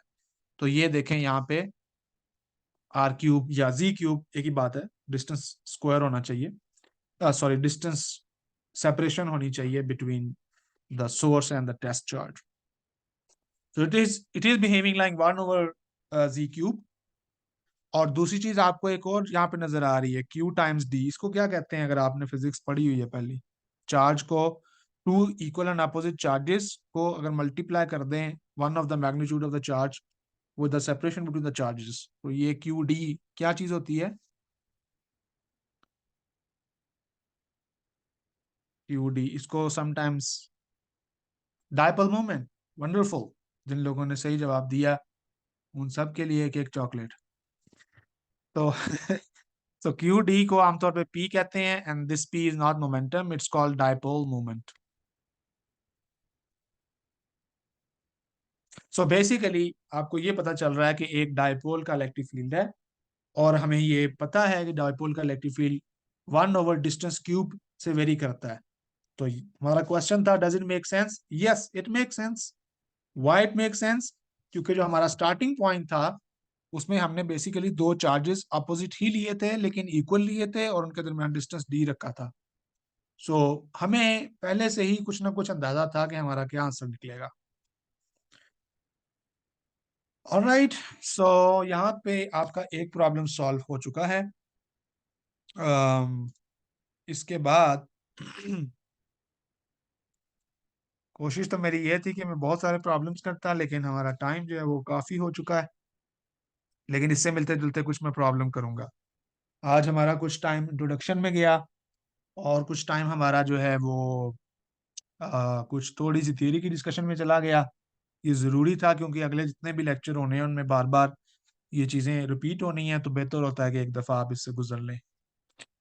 सो प्रॉब्लम 2.2 के जरिए मैंने कोशिश की है आपको बहुत सी चीजें सिखाने की, आपको ये बताने की कि डायपोल मोमेंट क्या होता है, आपको ये बताने की कि पॉइंट चार्जेस क्या होते हैं, इलेक्ट्रिक फील्ड उनका कैसे निकालना है, कंपोनेंट्स में कैसे रिजॉल्व करना है, कौन से कंपोनेंट ऐड करने हैं, कौन से नहीं ऐड करने हैं, अप्रोक्सीमेशंस कैसे काम करती हैं, रिजल्ट्स की सेंस कैसे बनानी है, प्रॉब्लम सॉल्विंग का मतलब क्या होता है, यानी वन नाउन से नाउन वाली बात, डिस्क्रीट चार्जेस क्या है, कंट्रीब्यूशन कंटिन्यूस चार्ज डिस्ट्रीब्यूशन क्या है, एटसेट्रा एटसेट्रा।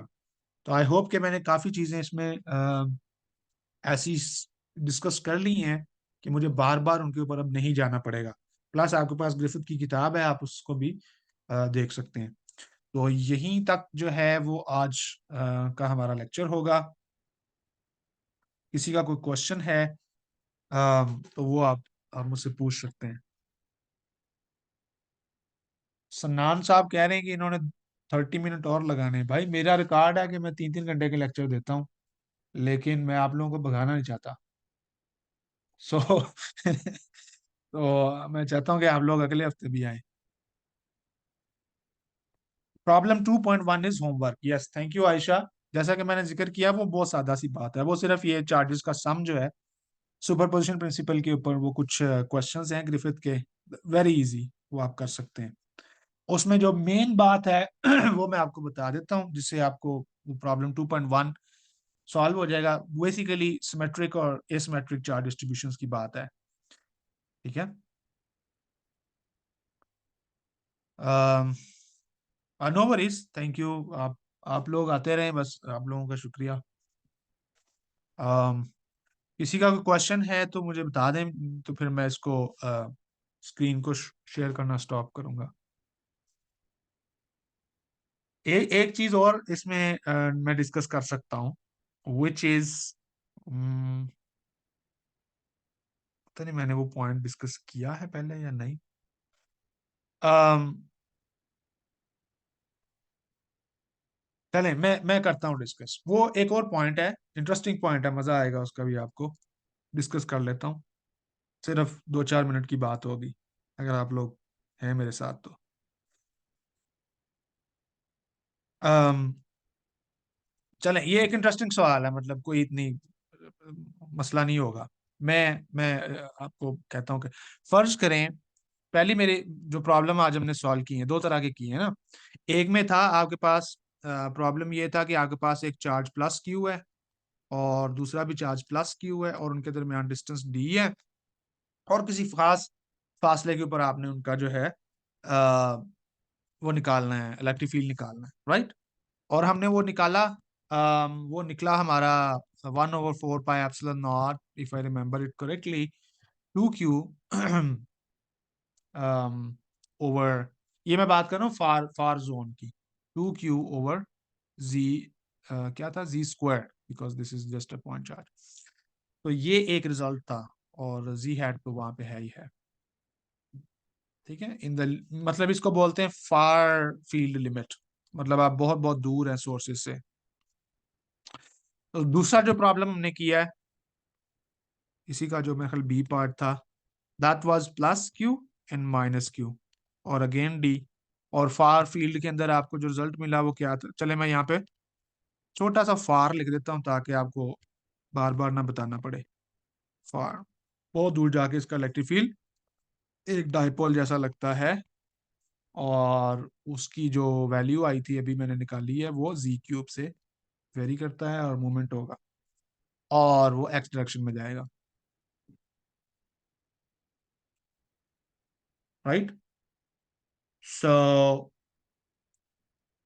अब इनके ऊपर अगर मैं एक कंडीशन लगाऊं दोनों में, इंटरेस्टिंग बनाने के लिए, फर्ज करें कि मैं डी को जो है वो 0 ले लेता हूं, तो क्या होगा पहले में और दूसरे में, दोनों में क्या होगा।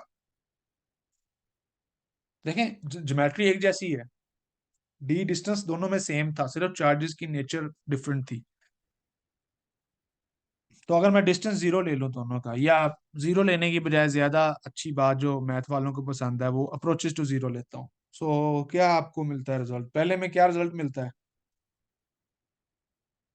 अगर आप गौर करें तो जो पहला वाला इक्वेशन है जिसमें दोनों चार्जेस इक्वल है, उसमें तो डी डिपेंडेंस है ही नहीं, फार्मूले में डी कहीं आ ही नहीं रहा, ठीक है।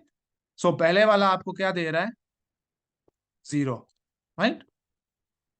सो E far goes to, sorry is not, sorry non zero, हाँ, क्योंकि वो डी है ही नहीं उसमें। और दूसरे वाले में तो डी बैठा हुआ है यहाँ पे न्यूमरेटर के अंदर, और जब न्यूमरेटर 0 को जाएगा तो लेफ्ट हैंड साइड पे जो भी चीज होगी वो जीरो हो जाएगी। सो इस केस में क्या हो रहा है, E for goes to zero. अच्छा, अब अगर आप दूर खड़े हुए हैं, बड़ा इंटरेस्टिंग क्वेश्चन है, दूर खड़े हुए हैं और आप देख रहे हैं कि कहीं एक सोर्स चार्ज, कुछ सोर्स चार्ज पड़ा हुआ है, एक भी हो सकता है, एक से ज्यादा भी। आपको कैसे पता चलेगा कि जिस सोर्स चार्ज को आप देख रहे हैं वो डायपोल का सोर्स चार्ज है या वो दो इक्वल चार्जेस का चार्ज फील्ड है? क्वेश्चन समझ आया कि आप दूर खड़े हुए हैं, क्योंकि मैंने दोनों में फार फील्ड लिमिट ली है ना, तो दूर खड़े हुए हैं, आपको कैसे पता चलेगा कि जिन चार्जेस को आप देख रहे हैं वो दो इक्वल चार्जेस हैं या अपोजिट चार्जेस हैं? और यही 1D, यही यही वाला सिस्टम है, अभी ज्यादा कॉम्प्लिकेट नहीं करते। राइट, बिल्कुल सामने जवाब लिखा हुआ है। अगर आप इलेक्ट्रिक फील्ड मेजर करें और आपका इलेक्ट्रिक फील्ड जीरो आ जाए तो इसका मतलब वो डायपोल, ज्यादा चांस है कि वो डायपोल पड़ा हुआ है। और अगर वो नॉन जीरो आ जाए तो इसका मतलब वो डायपोल नहीं पड़ा हुआ। जबरदस्त। ये मैंने इसलिए डिस्कशन किया कि जब आप प्रॉब्लम 2.1 करेंगे तो वहां पे भी आपको इस तरह की एक सिचुएशन नजर आएगी। That's why I explain this to you. तो इस तरह से आप एक्सपेरिमेंटली भी मेजर करते हैं चीजों को, अगरचे आप एक्सपेरिमेंटली इलेक्ट्रिक फील्ड कभी भी मेजर नहीं करते। एक्सपेरिमेंटली आप और चीजें मेजर करते हैं, रिस्पॉन्स फंक्शंस वगैरह, कंडक्टिविटी वगैरह, वो हम जब पहुंचेंगे वहां पे तो बात करेंगे। लेकिन आप इनडायरेक्टली इलेक्ट्रिक फील्ड मेजर करते हैं। तो एक्सपेरिमेंटली आप कैसे पता चलाते हैं? मिसाल के तौर पे एक सितारा आप देख रहे हैं और सितारे से रोशनी आप तक पहुंच रही है, रोशनी एक इलेक्ट्रोमैग्नेटिक वेव है, उसके अंदर इलेक्ट्रिक फील्ड मौजूद है। तो आपको कैसे पता चलता है कि जो आपके पास रोशनी आ रही है वहां पे जो चार्जेस थे वो डाइपोल नेचर के थे, क्वाड्रुपोल नेचर के थे, मोनोपोल थे, इक्वल चार्जेस थे, किस तरह के चार्जेस थे, किस तरह की चार्ज डिस्ट्रीब्यूशन थी? सो इलेक्ट्रिक फील्ड की वैल्यू आपको बता देती है कि किस तरह के चार्जेस है जिनको आप देख रहे हैं। लेकिन ये बात जो मैंने की है ये सिंपल केसेस में काम करती है। मोर कॉम्प्लिकेटेड केसेस के अंदर फिर आपको मल्टीपल एक्सपेंशन करनी पड़ती है और रेडिएशन और वो सारी चीजें स्टडी करनी पड़ती हैं। वो फिर हम आहिस्ता आहिस्ता जब कभी जाएंगे वहां पर। लेकिन मैं ये आपको बता रहा हूँ कि एक सिंपल सा सिस्टम भी आपको बहुत ज्यादा फिजिक्स समझा सकता है। और आप अगर सिर्फ अपनी इक्वेशनों के साथ ही खेलते रहें तो आप बहुत सी चीजें जो हैं वो सिर्फ अपनी इक्वेशंस को देख के सीख सकते हैं। बस ये एक पॉइंट था जो मैं आपसे बात करना चाहता था, इंटरेस्टिंग पॉइंट था, होपफुली मैंने आपको बोर नहीं किया होगा। तो that's it for from me.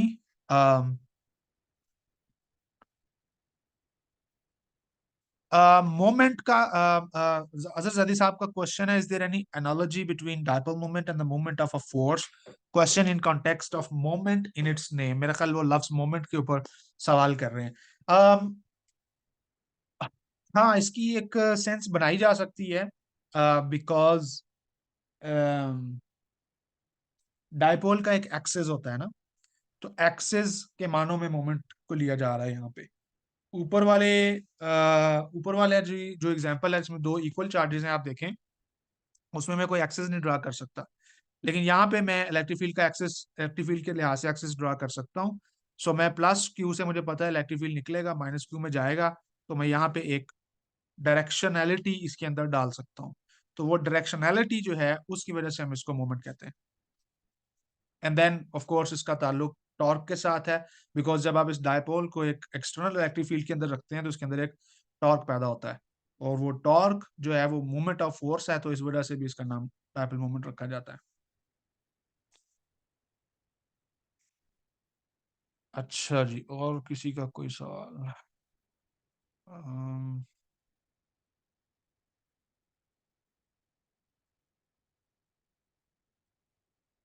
Nice, Sidra ने एक पॉइंट उठाया, हाँ मेरे जहन से निकल गया, मैं यही बात कर रहा था कि बहुत अच्छा पॉइंट है, thank you so much Sidra.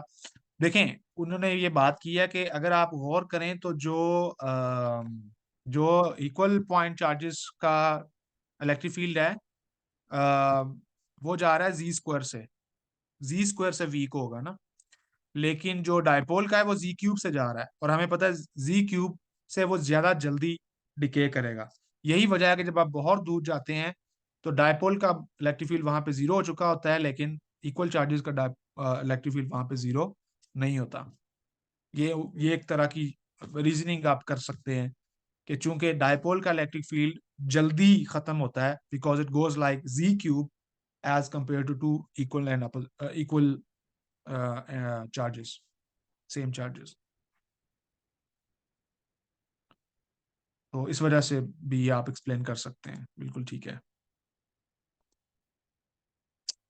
और कोई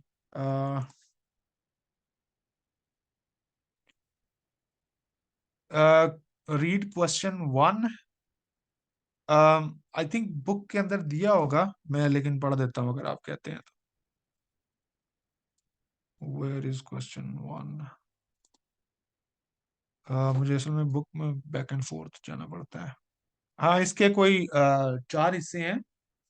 तो वो कहता है कि 12 चार्जेस हैं और वो इक्वल हैं, और उनको आपने एक रेगुलर 12 साइडेड पॉलीगॉन के ऊपर रखना है। हर कोने के ऊपर आप एक चार्ज रखते जाएं और बताएं कि जो सेंटर के ऊपर जो टोटल चार्ज है वो क्या होगा। तो आप सिंपली उनकी फोर्सेस भी निकाल सकते हैं, डायरेक्ट भी आप बता सकते हैं। आपने सबका इलेक्ट्रिक फील्ड जमा करना है और टोटल इलेक्ट्रिक फील्ड जो भी सेंटर पे आएगा वो आपको फोर्स बताएगा। फिर वो कहता है कि एक चार्ज को रिमूव करें बी पार्ट के अंदर, और फिर देखें टोटल इलेक्ट्रिक फील्ड या इलेक्ट्रिक फोर्स क्या होती है। वही सवाल फिर वो कहता है 13 चार्जेस के लिए भी, 13 चार्जेस ले लें और उनके लिए आप करके देखें।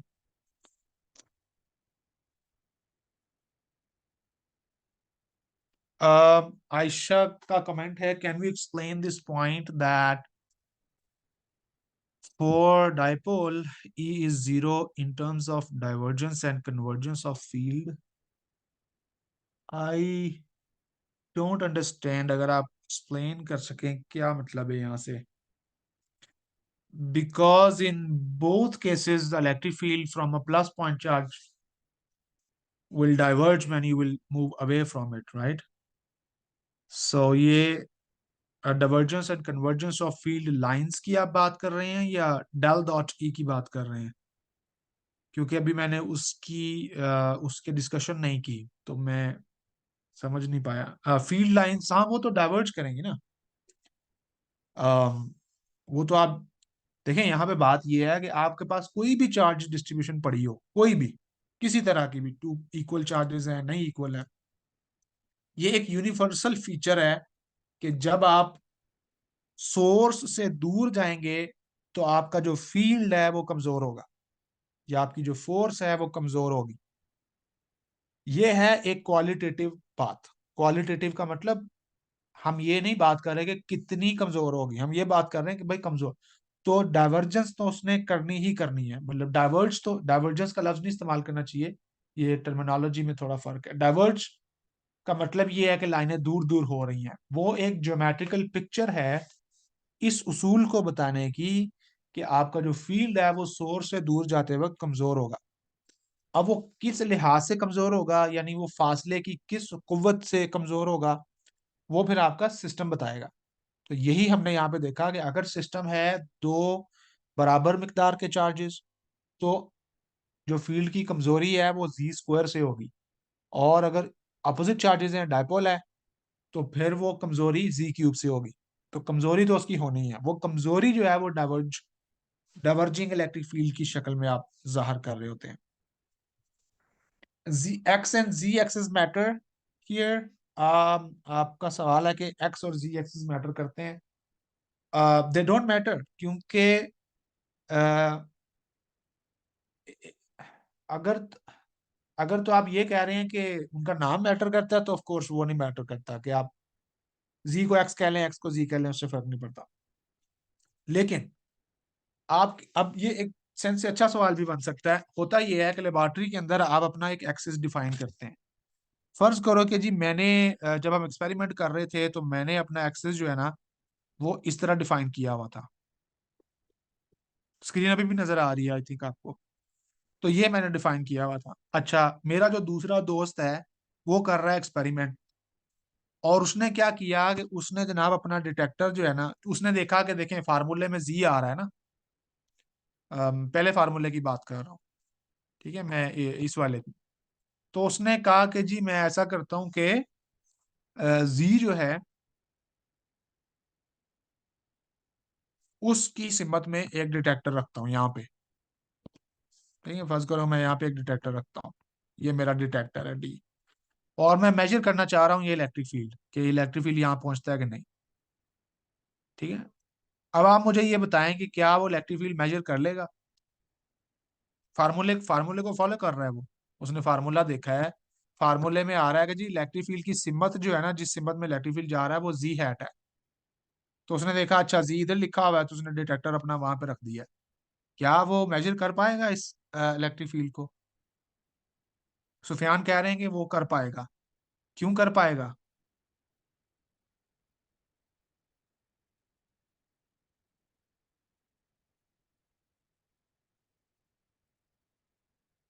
मेरा सवाल मेरे ख्याल है सबको समझ आ गया है ना, कि उसको उसको एक फार्मूला दिया गया है ये वाला, और उसने देखा कि जी हैट आ रहा है, तो उसने जो है वो एक एक्सिस बनाया, और उस एक्सिस के मुताबिक अपना डिटेक्टर जो है उसने जी के सामने रख दिया। और अब वो बैठा इंतजार कर रहा है कि इलेक्ट्रिक फील्ड आएगा, लेकिन इलेक्ट्रिक फील्ड नहर वाले पुल पे बुला के आया ही नहीं। तो सुफियान साहब कह रहे हैं आ गया है। कोई और वोट देना चाहे इसके ऊपर? साजिद कह रहे हैं कि नहीं आएगा। सनान साहब कह रहे हैं आ भी सकता है, नहीं भी आ सकता है। सही है भाई, सियासी बात है। अच्छा, साजिद क्या वजह है, क्यों नहीं आ सकता? चलिए, सिद्रा ने कहा है कि सॉल्व करते हुए जी एक्सिस वर्टिकल में था, और अमीरा ने भी ऐसी ही बात की है, डिपेंड्स कि उसने अपने एक्सिस कौन से लिए हैं। और साजिद ने भी वही बात की है कि field cancel along that axis. तो भाई साहब जी मैटर नहीं कर रहा। मैटर ये कर रहा है कि उस वक्त जब मैंने कैलकुलेशन की थी, उस वक्त मैंने जिसको जी कहा था वो वर्टिकल था, और जिसको मैंने एक्स कहा था वो हॉरिजॉन्टल था।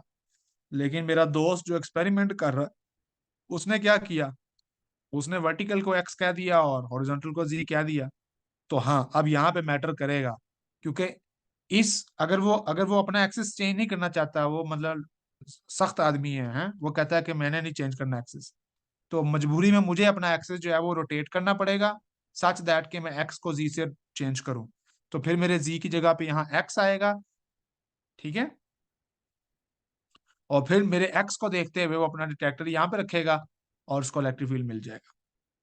सो सवाल ये था कि एक्स और जी मैटर करते हैं कि नहीं करते। भाई साहब, जो चीज मैटर करती है वो ये है कि जब आपने अपने एक्सेस डिफाइन करने हैं, तो वो आपने एक जैसे करने हैं। तो थ्योरी में जो एक्सेस आपने डिफाइन किया था, ठीक है ना, ये आपने थ्योरी में डिफाइन किया था मैंने, जब मैं फार्मूला बना रहा था, और ये मैं एक्सपेरिमेंट में कर रहा था। तो आपने एक्सेस फिर आपने उस हिसाब से रखने हैं, कि आपकी ओरिएंटेशन जो है ना वो चेंज ना हो।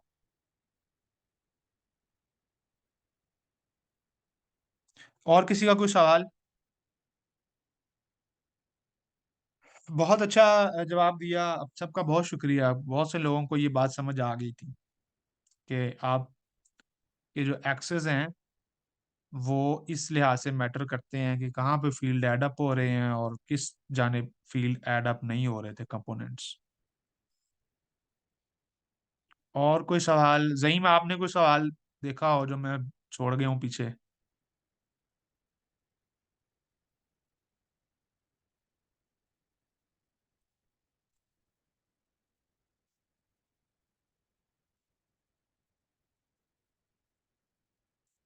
Okay, if there is none then I think we should stop this meeting. आप सब लोगों का बहुत बहुत शुक्रिया। इसकी मैं रिकॉर्डिंग कोशिश करूंगा, अगर मेरा वक्त मुझे मिला तो मैं इसी हफ्ते किसी रोज अपने ग्रुप में शेयर करूंगा। अम, और अगले इतवार को फिर 10 बजे हम अगले प्रॉब्लम सॉल्व करने की कोशिश करेंगे। आज मैंने कोशिश, जो मेरी तैयारी थी वो ये थी कि हम 4-5 प्रॉब्लम्स को सॉल्व कर लें, लेकिन चूंकि पहला सेशन है, डिस्कशन ज़्यादा हो गई, तो हम सिर्फ एक कर पाए। बट आई होप कि इसमें बहुत कुछ सीखने को मिला होगा।